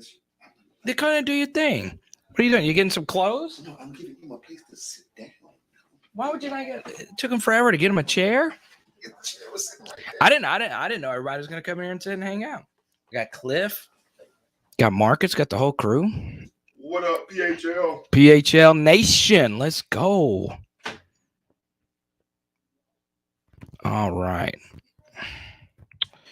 So we're going to keep this party going for a few more moments. Once again, I'll go all night. If we get Venmos, Cash App, Super Chats, I'll go all night. Once again, this is how, we're able to make this a full-time endeavor. Got hopefully some really big news coming on this channel. So, yeah. Let's see here. Plum, I blame you. Plum, I like that you changed your photo to a dog. You went from you in Tiger Stadium to a dog. I like it. You know me really well, Plum. You know those are my two favorite things. Photos of you guys in Tiger Stadiums or photos of your dogs. I love it. Either or. Or a photo of Andrew Siciliano. Ryan, this is the most random photo. It's a photo of Andrew. You know Andrew Siciliano? Red Zone guy. Most beautiful ears in sports broadcasting. Plum, you troller. I could see you trolling other fan bases. Not been super stoked on Napier, but watching an interview with Jordy and Napier impressed me and sounded very Saban-esque. Yeah, Brody Miller had a really good piece on him in The Athletic as well. I kind of want to put this photo back up here because this photo just makes me really happy right here. Let's see here. Boom, boom, boom, boom, boom, boom. This photo makes me happy. I got to meet so many of y'all today. It was really fun. His name is Boggs. I like it. It was interesting, Danielle, to see a lot of Cole Taylor in this game, especially in crunch time. So, yeah. Devin, welcome. I think this is your first time in the chat. We always want to make first-timers feel welcome. Good night to the Master Blaster. So I was going to wrap this up about an hour 35 in, but everyone thank Tony to keep this live stream going with the super chat. Thank you so much. I appreciate you, Tony. And I appreciate, obviously, Cliff for being a very good host. Also, Marcus for helping out and hanging out. I'm going to try and do this more often where I get to go with a viewer to the game. So I got to go with Marcus to a game. Hopefully I get to go to a game with Tony next year. I kind of want to, or at least get to hang out with Tony because he's done so much for the channel. No relation to the Shock Masterer. Who is the I don't even know what that is. But welcome. Welcome to the channel. Devin, let me know if this is your first time. Because we always want to make viewers feel welcome. Veteran to veteran love here. Cliff to the Master Blaster. Gotta love it, man.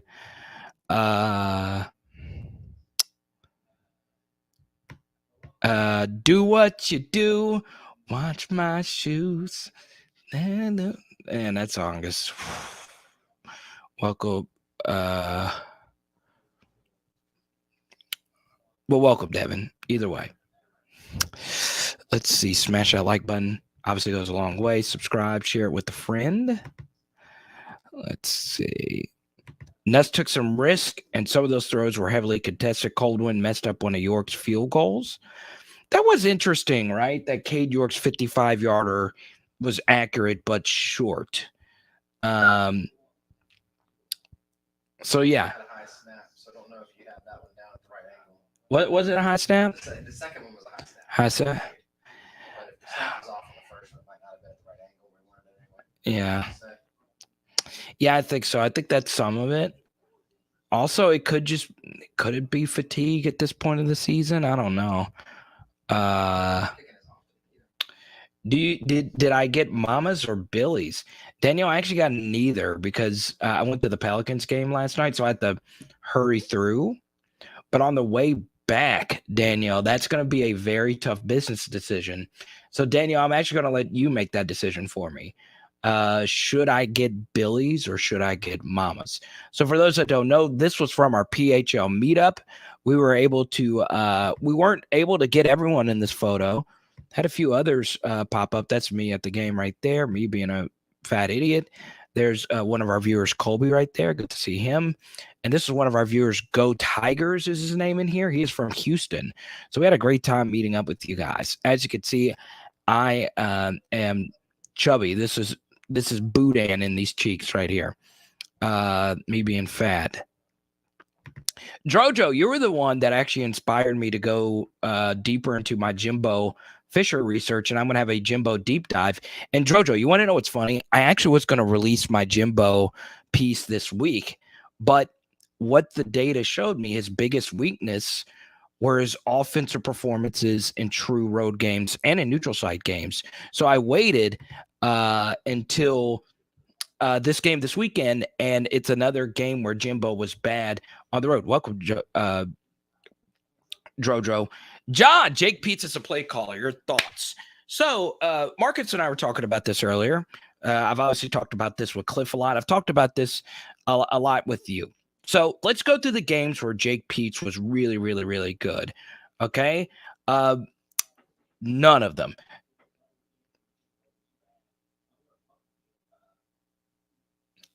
None of them. Huh?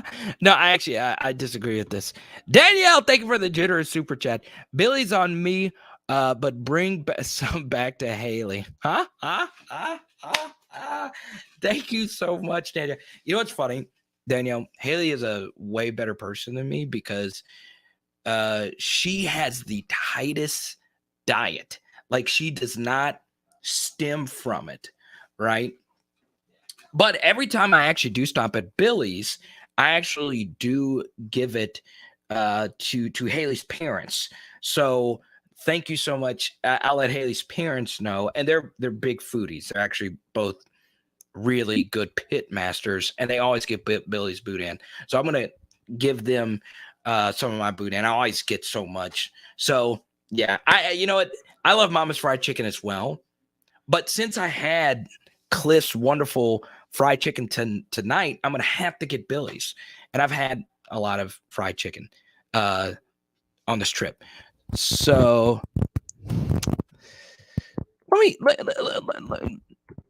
Dale, thanks for supporting not only me, but also supporting Blake. Blake's one of my really good buddies in media. I hated it. I thought I was going to get to meet Blake on my trip. I want to go catch him at some point. I would like to get to actually meet a lot of these viewers and fellow YouTubers out there. So yeah, Jake Pete's a play caller. My thoughts. So Ja, this is obviously a great question. Let me ask you this question, okay? On a scale of 1 to 10, with 1 being the worst and 10 being the best, give me your honest evaluation of Jake Pete's and this year, okay? Just don't overthink it. On a scale of 1 to 10, 1 being the worst, 10 being the best, okay? How is Jake Pete's done? And honestly, since DJ Mangus is a passing game coordinator, he also deserves to be in this conversation. On a scale of 1 to 10. Dang, a lot of 4s. 4s? That's you think that's about right? It's very hard to evaluate the players we have. -10. You had 2 receivers playing a lot in this game that refused 3 or 4 years of being here to learn how to run those. Okay, Boss says 5. Danielle said -10. Okay, so let's start with something here. Okay, the idea that with the way, okay, and Jason, I hope you're still in here because for those that just joined, Jason and I had a long conversation. We all did about how much of this is on Max Johnson and how much of this is on Jake Pete's. Okay, the bottom line is Max Johnson has regressed, but he did lose Kayshawn these last couple of weeks, right? And it's hard when you're playing with a quarterback that consistently QBRs under 50. I love that stat so much because it just calibrates so many different things into a nice number I think it does a decent job being fair across the board, right? So yes, to defend Jake Peets, number one, he's not dealing with a true talisman at quarterback. He's not dealing with a maestro at quarterback. But there is a lot that I don't like about Jake Peets, okay? Number one, he's not great in the red zone. Now, once again, it makes it a lot easier in the red zone if you have a dude at quarterback because take Arkansas, for instance. They've been overall really good in the red zone this year because they have KJ Jefferson, right? A guy that could do a little bit of everything. They have receivers make tough catches. They have, good tight ends. So, and Jack Besh is a good tight end and Mashburn too, but still, it helps when you have a quarterback that could do more than one thing. Well, Max is not confident with the football. Max doesn't just let it rip. He doesn't run. He has bad pocket presence, no scramble ability, no zone read capabilities. We have nothing with our zone read game. It was so huge with Joe in 2019. So yeah, John, I agree. For Jake Peets, because it is year one, I would give him a 4.5 out of 10, leaning towards your grade here of a 5. I do think half of it has to do with some limitations, just with who he has to deal with. But look, this is LSU, and I felt this way before the season that I thought Jake Peets had the tougher job to do than Durante Jones. And that's kind of how it's played out. Durante eventually got things figured out here at the end, right? Offense, I just don't think it's something that just clicks for a quarterback who just right now doesn't have it. So, yeah. And honestly, this goes back to kind of the Ryan Perrilloux thing as well. We don't know how any of this would play out if Miles was healthy.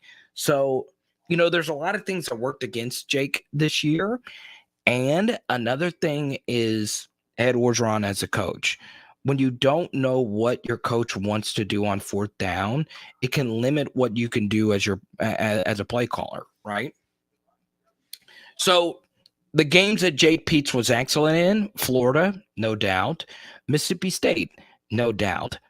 UCLA, he was okay. The Cole Taylor screen is probably the worst play call I've ever seen. But still, it's up there. It's one of the worst. It never made any sense to me. McNeese, I thought he was fine. Central Michigan, it was better. They did a good job with personnel groupings in that game. You move along. Mississippi State was obviously his best game. Kentucky game was a disaster. I don't know what they were trying to accomplish, but the defense just knocked that off the rails too quickly. Alabama, I think we can all agree Jake was fine versus Alabama. I really do. I just think Max fell off a cliff. But yeah, there's a lot of not good in there as well. So yeah.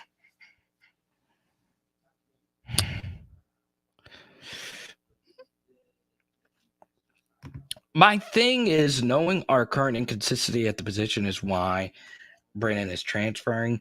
By the way, Jonathan, I love this photo right here, man, with the kiddos at dinner. It's great. Yeah, I think part of it is that Miles doesn't know if he has 1 or 2 years of eligibility left, and he needs to make sure he can go somewhere where he can play. I think Miles is going to go to an ACC school and just light it the F up. I really do. Go to a school where the defenses just aren't as good, and then they're going to go from there. What do you think is a good fit, Marcus? Anyone that doesn't run its own read. Right, anyone that doesn't run its own read. I could see him going to like one of these ACC schools. I could see him. He could go to Baylor. Baylor would be an interesting fit.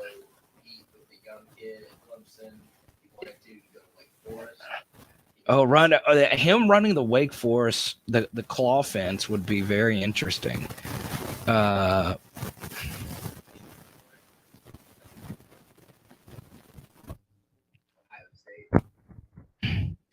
go with this, and I know Reed has very strong opinions.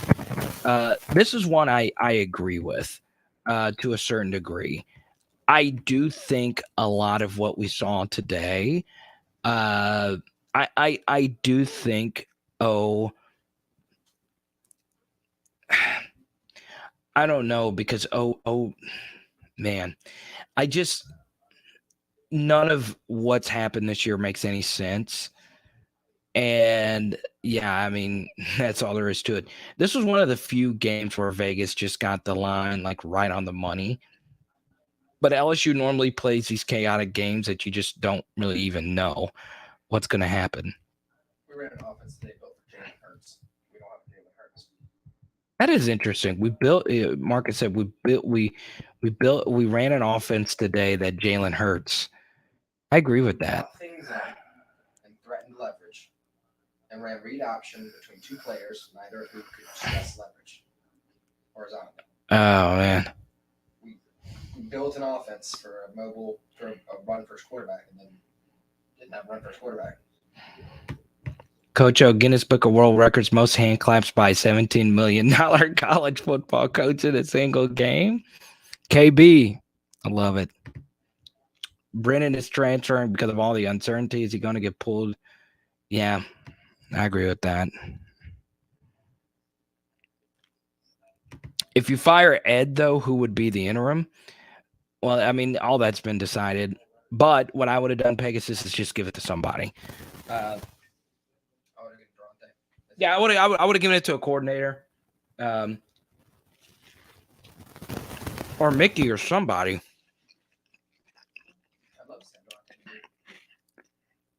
But yeah, I would have given someone else the thoughts.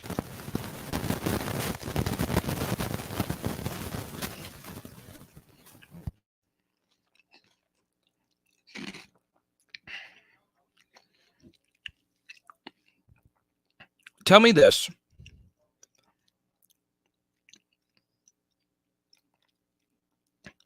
Right now in the chat, how many of you thought Ed Orgeron should coach the rest of the season?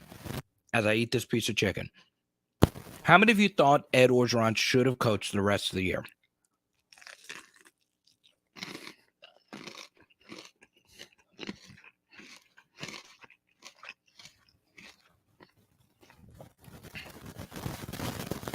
This chicken was so perfect. I mean, it was fire. We had some dope food today. What did we get sushi today? What was the name of the place? Umami? So he took me to sushi today at a place called Umami in Baton Rouge. And Kim, we sat at the sushi bar, which is where you should always eat when you go sushi. So I sit at the bar so you could see him make it. And what was the name of the faux gras? I had faux gras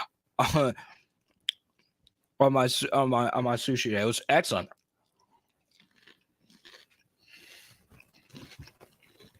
Jared. Okay. I need everyone in the chat right now to give Jared a thumbs down.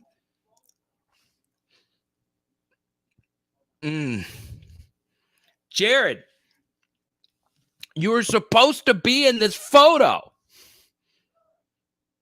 You were supposed to be in this photo, Jared. You're one of the most crucial PHLers. We all agree that Jared is a top 5 PHLer. He's in every live chat. Super chats in every live chat. It's Prez, Marcus, Jared.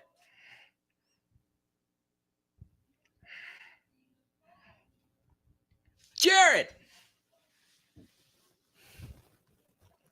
Oh, Jared's at LaBerge. So you can find your way to this location. I sent you the address. But Jared said, no, I'm not going to meet a YouTuber. Jared said, look, I'm going to go to the casino.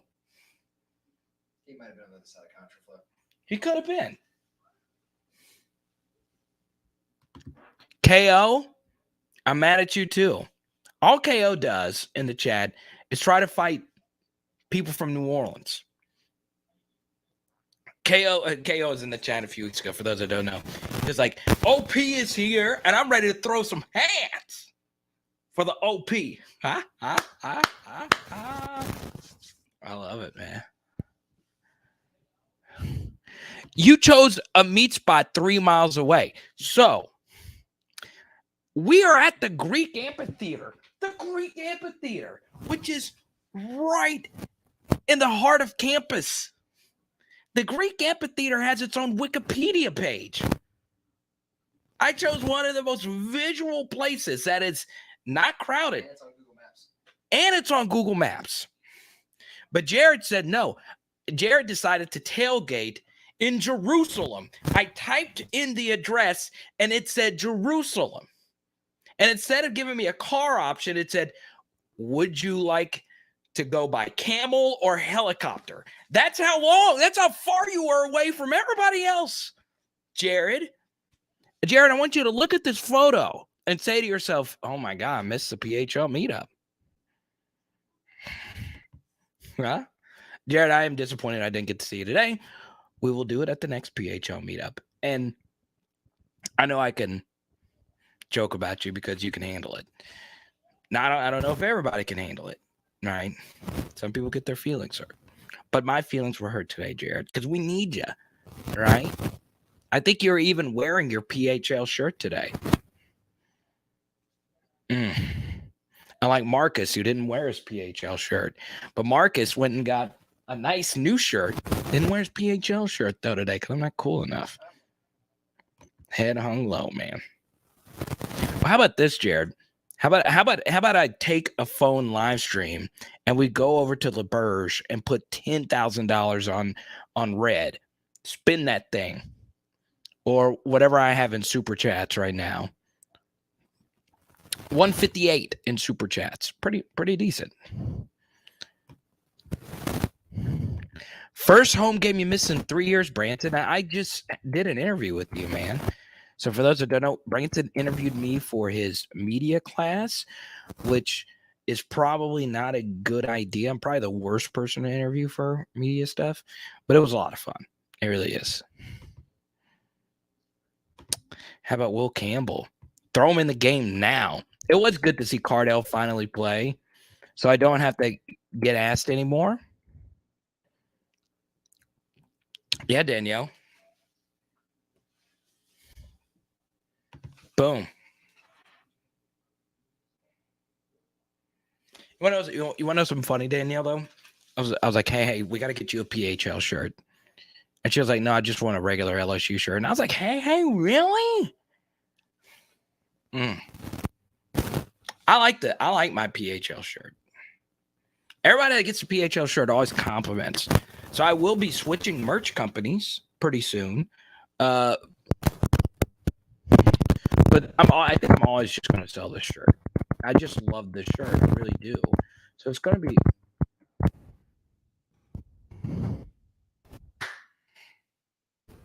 There you go, Danielle. Yeah, we got shirts.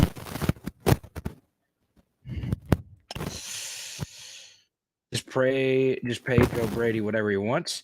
Seth, welcome and to the channel, Seth. I think you've been in here before, but welcome. I'm not on the Joe Brady train. I'm just not. Where did we purchase a PHL shirt? It's right here. Boom. Goes a long way in supporting the channel.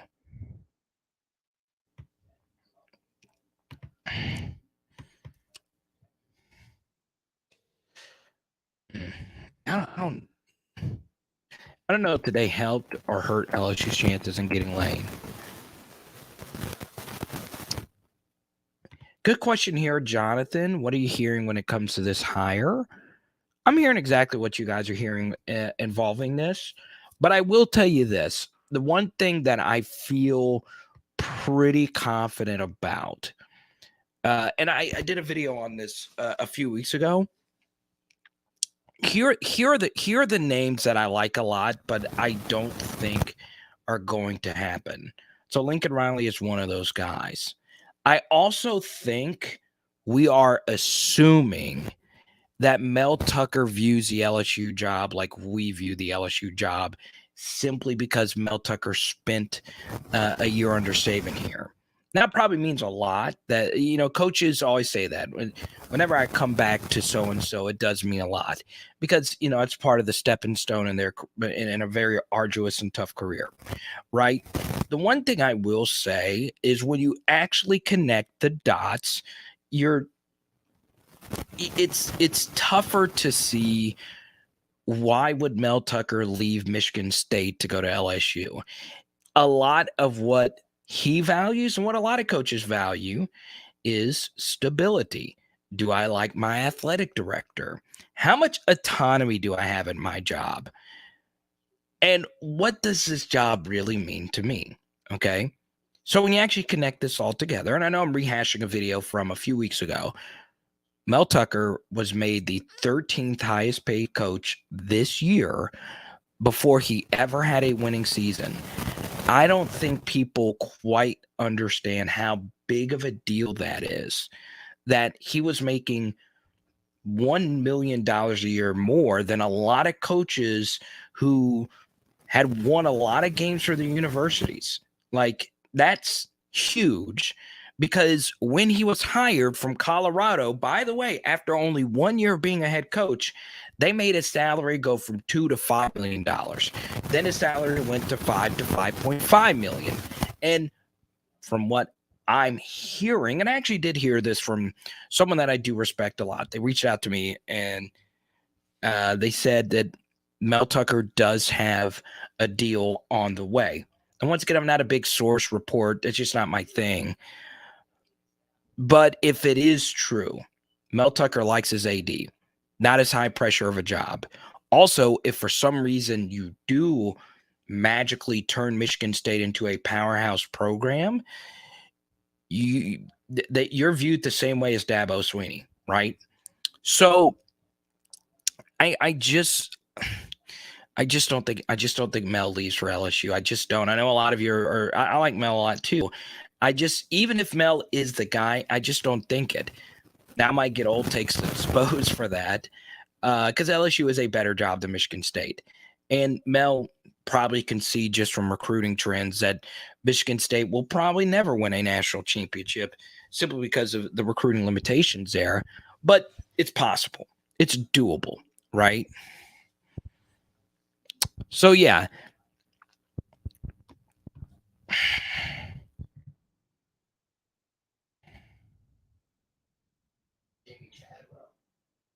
Jamie Chadwell's an interesting name. I like Jamie. I like him as a motivator, and I like how he runs the department. But it's a big jump for him. Quarterback developer, quarterback friendly offense. Chadwell offense is fun to watch. The offense does feel though a little group of 5-y. It's a little gimmicky. Do you think that'd work in the SEC? It's an interesting offense. It's run pass read. It's run pass option. It feels a little better.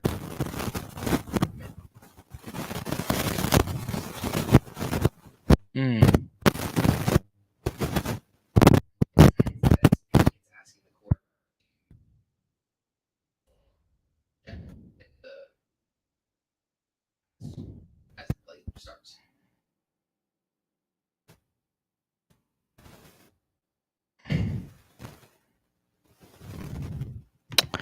All the Jimbo talk is probably a misdirection. Maybe. I don't know. It is kind of weird that Jimbo's restructured contract featured a $0 buyout. That I don't know. That just seems to me so strange. Why would A&M do that? I don't know. Yeah, I don't know. I don't know if Drodro's in here, but he asked me to do a Jimbo Fisher deep dive. So I'm going to do one this week.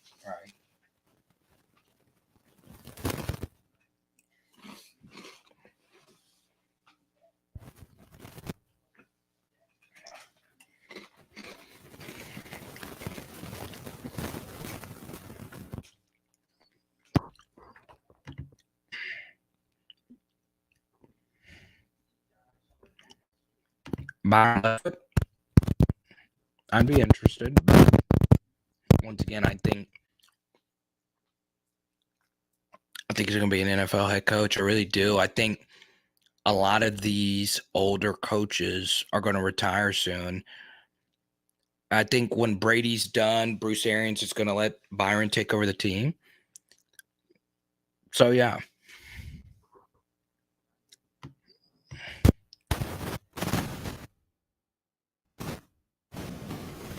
A dose 504. Byron Leftwich. Nope. Yeah, I don't know. I just don't think you need to hire someone with no NFL head coaching. I would like to see it simply because I'm a fan of his. But yeah, it's just yeah.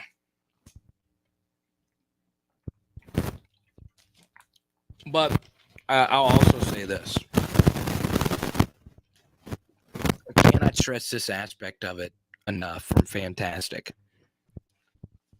Part of the LSU job is you relinquishing who you are to a certain degree, right? So, one of the things that stuck out to me with the Billy Napier article is, and Brody Miller wrote a really good article about Billy Napier. And this was something that struck a chord with me, okay? So Billy Napier every year only takes 3 weeks vacation, okay? Now, that's how it is for most people, right? We have a very messed up society where you only get 15 days vacation. You should get more, right? I've always felt this way. Your workers are always going to feel more refreshed if they have more vacation days, right? Even if those vacation days aren't actually used for vacation, right? I know this is a college football channel, but I think we can all agree that we should extend vacation for people. But not for college football coaches, right? Because this is a job where you don't have an off season. And when you don't have an off season, you've got to really put in the work. Okay? So one of the quotes that was used in the Brody Miller article was Billy Napier is all ball, right? He doesn't have a whole lot of other interests. He's a lot like Nick Saban. It's football. He has a routine. He sticks with it. Jared, thank you for the generous super chat. Use that for your Uber to come hang out. But look, this is obviously really key, right? It's not, though, that Billy Napier doesn't want more vacation. It's that he doesn't want to take time away from coaching football. All right. Whereas with the NFL, I feel the NFL is an on-off kind of thing where when you are coaching, you are coaching. When you are off, you are off. College football, you're texting. Yeah, you're nonstop texting. You're texting boosters. You're texting recruits. You're texting other assistants. Also, as a college football coach, you know what they tell you? You know what they don't tell you whenever you become a college football coach is not only do you have to do all these things, you also have to play the role of what Marcus and I talked about earlier, moralist. They judge your morals in college football, and they should for basic morals and basic human kindness. But when a player on your team does something stupid, it's on you as well. It is a stressful job that not everybody can do. Okay? I cannot say this enough. NFL coaches aren't the answer. You simply can't make that jump. I don't want the next coach to be learning on the job, right? And it doesn't matter who you are outside of a few coaches. There's actually only 2 NFL head coaches that would not have to learn this aspect on the job. One of those is Urban Meyer, who I think most of you don't want. And number 2 is Matt Rule, who would be very interesting, but I cannot say it enough. The richest NFL owner is David Tepper, or he's one of the, I think he's the richest at $12 billion a year. He's worth $12 billion. Okay. David Tepper loves Matt Rule. I don't know if that's changed, but I looked at a lot of interviews about it, and he wants Matt Rule to be his guy. He said he has a 7-year plan for Matt Rule to turn around the Panthers, right? It sucks. I mean, look, it doesn't suck being a college football head coach because you make anywhere from 3.5 to 7 million if you're a Power 5 coach, but it's different. It's so different than the NFL. It's so different, right? Recruiting is more about who you have on staff, especially during the football season. You have to have dogs on staff in terms of recruiting. So I actually did some research on this, Max. I agree with this to a certain extent, but I read a really good piece once again in The Athletic with Bruce Feldman, and he said, if your head coach doesn't text or is not involved in the recruiting process, you can forget about it. Right? It's just hard. It's a job that it just doesn't. Honestly, when you think about it in and of itself, a college football coach at a Power 5 level with, once again, college football out of all the major sports has by far the strangest business model I think you'll ever see, where there are games you play that are worth millions in television contracts, and the other games that aren't worth this much pay for the other team's full athletic department, right? And your salary is funded by private donations from who knows? It's everything about it is strange. Whereas in the NFL, you have an owner who pays you a salary, you coach the players, and by the way, you're not the GM. You don't have roster decisions to make. You have some, but it's just so different. And as talented as Kellen Moore or Byron Leftwich or whoever it is can be, they don't want that kind of job either. They want to stay in the NFL, right? And you can make the case that, well, definitely for Kellen Moore, but you can make the case that both of them were better college players than they were in the NFL. Interesting thing, this year is not a bad year to have a guy that does have to learn some, because continuity, wherever you go with, where we pick with, give these players damn continuity. We've had players in this team that have had 6 coordinators, if you count offensive guys. My biggest question earlier, is Andre Anthony going to come back off a medical red shirt? I've got to know the answer to this. I got to know if we're going to have a 7th. He have 26. He would have had 26 different. Are you leaving? No, don't leave just yet. Tell Marcus, you got a room to sleep in. Drive an hour down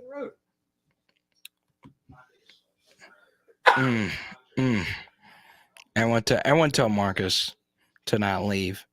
Jared's on his way. Jared is on. I don't know. Jared's definitely not on his way.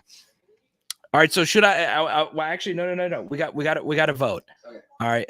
Look, Max is telling Marcus to chill. Does everyone remember Marcus? I couldn't believe it. So when Marcus dropped his first, you guys know Marcus used to drop these $200 bombs in the middle of these chat.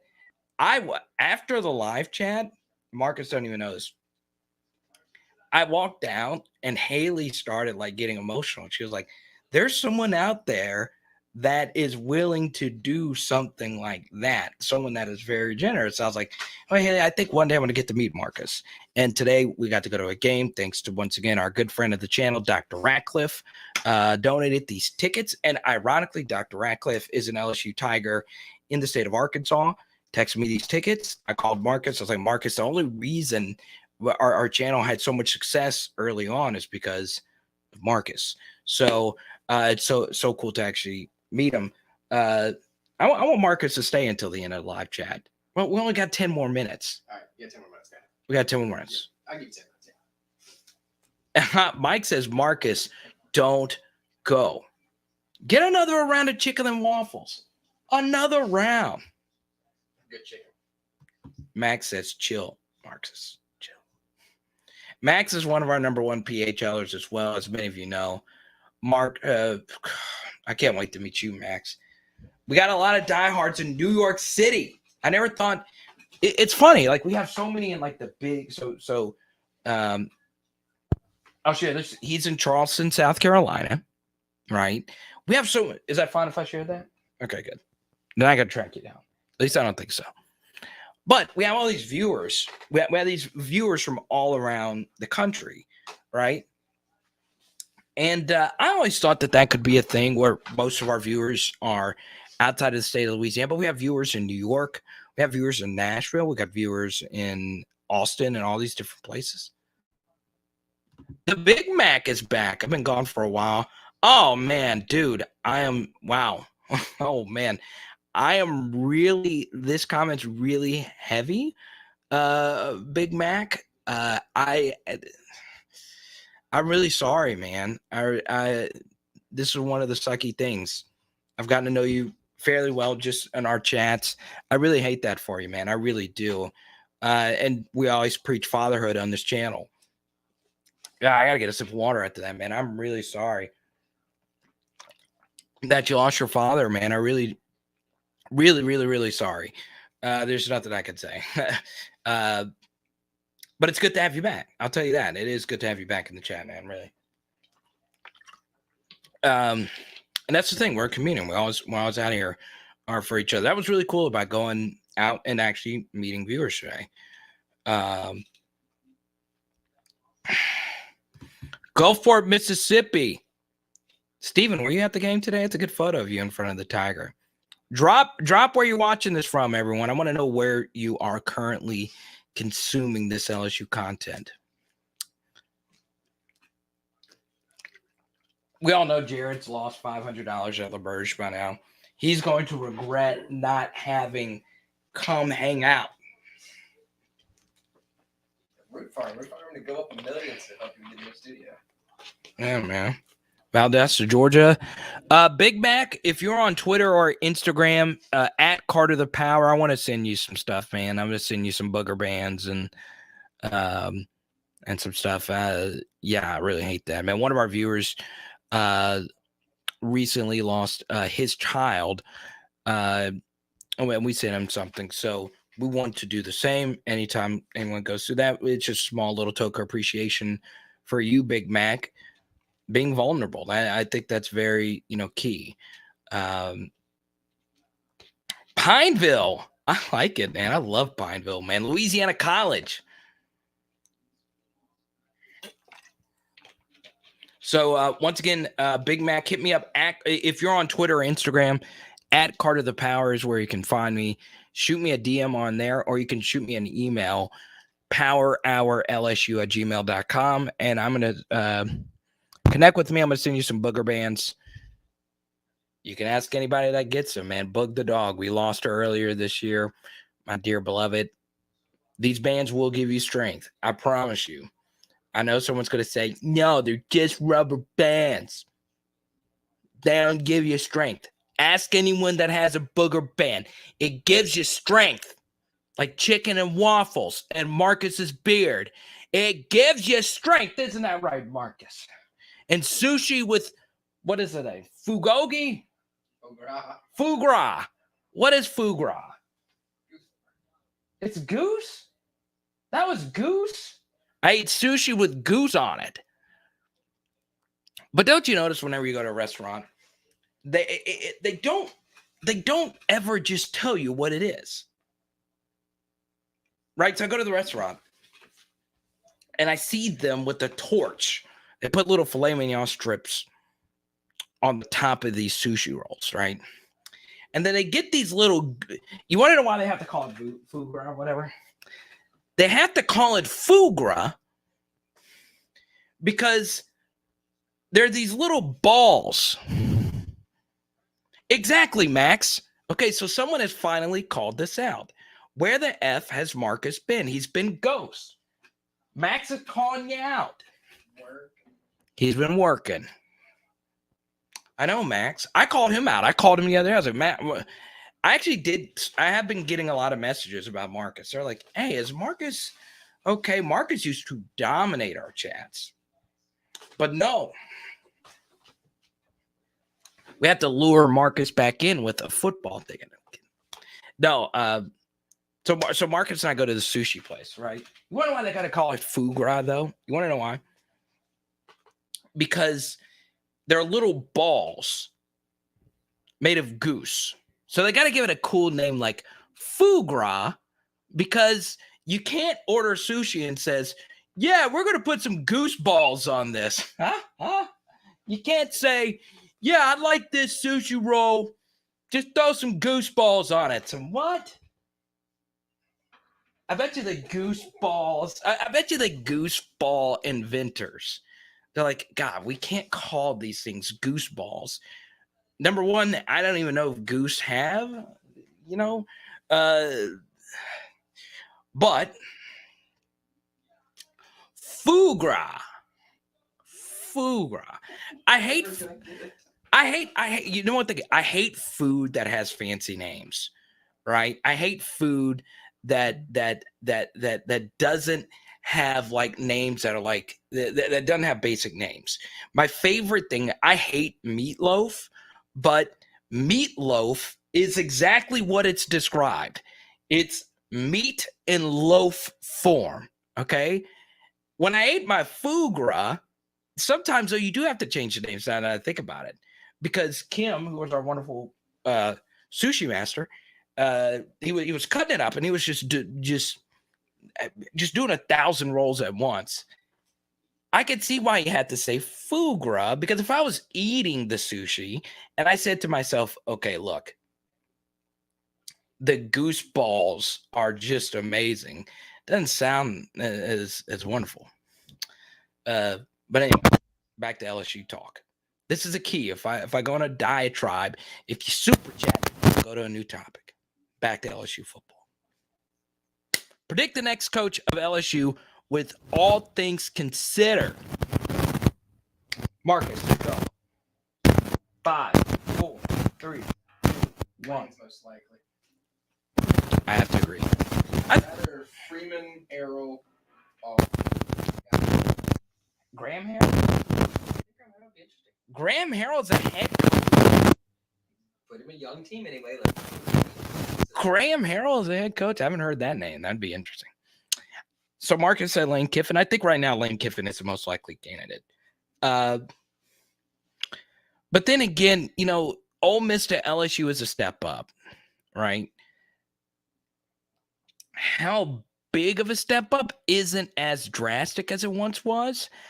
I also think, I'll say this right now, Ja, and people are going to take this the wrong way, and I might lose a subscriber over this, but I will tell you this. I think LSU is probably closer to Michigan than we are Alabama, right? At this point, that doesn't mean we can't be with the Bamas and the Ohio States, but we got to get this next one right. And the reason why it's very important to make sure you get this next one right is because, and a lot of you aren't going to like this as well, Texas A&M could surpass us. Now, the good news is we match up really well with Texas A&M, and we've always played well against Texas A&M, especially defensively. What? More about Texas than Texas A&M. Exactly. You also got Texas. You also got Oklahoma coming in. Well, Sark's bad, and no one's ever going to win at Texas. Somebody's going to win at Texas. I mean, if you don't think Texas is going to change at some point, offer Arch Manning $90,000 a year, spending money on you got to be ready. Let's go. So, John, I would say Lane Kiffin right now. I would say he's probably the most likely candidate. I really do. I also think, but here's the thing. College Station is a boring city to you.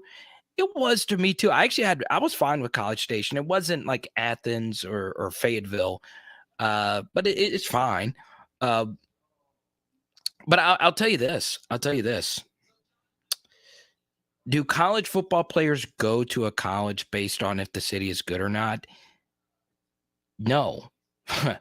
Because if that was the case, USC would be winning a national championship every year.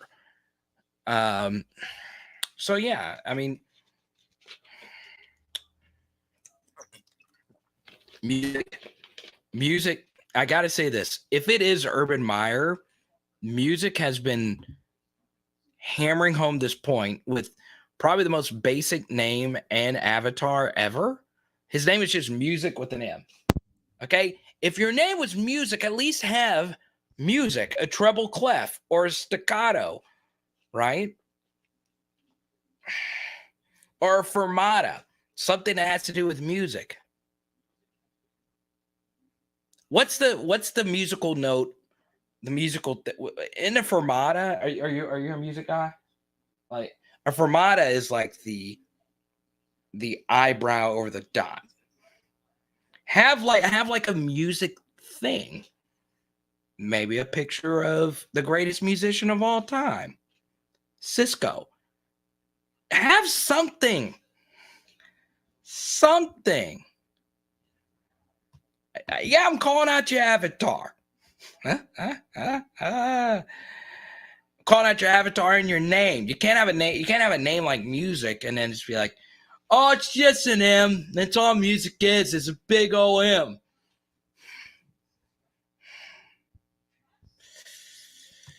It did today become more. It did, right? Woodward might be thinking, look, this is not where I can get it done. I'm 38. I could do something bold. So, yeah, you want to know part of the reason? You guys want to know what the big holdup with Lincoln Riley is going to be? You're not a dog owner, are you? Not anymore. Used to be. Used to be. Okay. All dog owners know this. The name of your dog is very important, right? So Z was named after Zion Williamson and my best friend, Z. Okay. His name is, I call him Z, right? So, look, you see Marcus's leg. Look at that leg right there. Look at that, man. No, show off that knee. Look at that leg right there. Look at that. Wild Wild West, Jim West, Desperado. Thank you. Music with the most basic avatar name, you're right on the money. His dogs' names are Boomer and Sooner. You would have to change the dog names. Dog people, a cat, you can get away with cats. Cats are, we don't even need to spend any time talking about cats because they're that meaningless in the grand scheme of things. Outside of course, tigers. But like cats, no. Dogs are everything. Big dog channel, right? Big dog channel. So, you would have to change the dog names, right? You can't have a dog named Boomer and Sooner at LSU. Just can't do it. So that's a big holdup here. Go and Tigers. No, that's not it. You can't change the name to Go and Tigers. I got it. Boudreaux and Thibodeau. No, the name of the dog, Honey and Badger. Boom. Boom. Don't go Mike, because then it would just be Mike and Mike. Candy joke for those out there. No, it would have Honey and Badger. I could see that. Honey and Badger. Those are kind of like dog names. Calling a dog Badger, though, it's kind of weird. You know? It's kind of like calling Anthony Davis a Hall of Famer, like something that you can't really say without being, really? I'm kidding. My AD hate knows no ends, right? My AD hate knows no ends. And I hate it for AD because he was part of the monobrow crew. For all of you that struggle with the hair between your eyes, Anthony Davis was our spokesman. And then what did he do to all us lovely Pelican fans? He said, F you. Renamed the dogs to 12 and Million. What about Baton and Rouge? I like that. Baton as a dog name. I like Honey and Badger better though. I just think that's better. But Baton and Rouge. So here's the thing. Here's a good thing about naming the dogs Honey and Badger, because if Lincoln Riley took another job, it wouldn't be you can move somewhere else with the dogs' names Honey and Badger, right? You can go. You can move her in the center as long as you don't lose to Oklahoma. No, you can't. I don't know. You can't lose to Oklahoma. That's true. Oh, that would be good. Burrow and Chase. I like that. But here's the thing though about Burrow and Chase though, because it wasn't just Burrow and Chase, right? It was everyone. Like Burrow's favorite target was Jamar, but he always just threw to the open guy, right? But then again, you have the Cincinnati Bengals, so I could see that Burrow and Chase. Red and Stick. A dog named Stick. Does that excite anyone? Well, all right, guys. Marcus has got to go. I'm going to see him out, but here's what we'll do. We'll always do the 5-minute warning. If you guys super chat, we'll keep this party moving. That's how it always works. If not,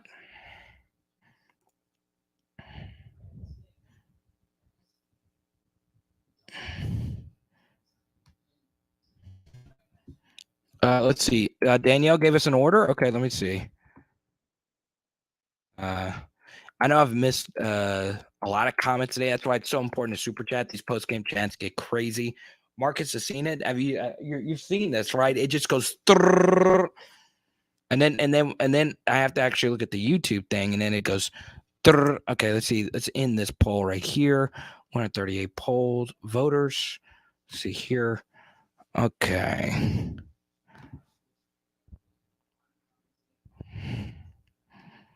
There you go, Reed. Get him to dig deep.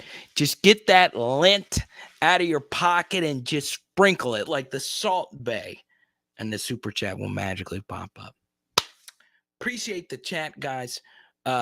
Remember, we're going to try and do a film study tomorrow at 7 p.m. So be on the lookout tomorrow at 7 p.m. It depends if I'm able to stay and do a quick video here, because, I do have to get on that road. Danielle, thank you for treating me to Billy's.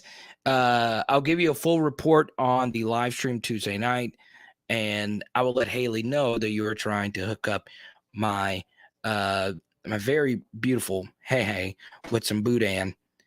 You know what I'm going to do? I'm going to make her take a bite of it just for you, Danielle, because that was very nice of you. Because I have been a bad boyfriend and I haven't gotten hey anything for her on the way back, even though she couldn't come on the trip. So you guys know, if you can't come on the trip, you got to bring the significant other something back. So in return, I got to go do a full Trader Joe's run for hey, and it's going to get nasty. So Danielle, the $20 are probably going to go towards the Trader Joe's bill that is going to run up on me.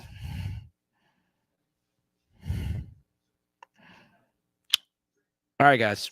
We'll see you soon. Yes.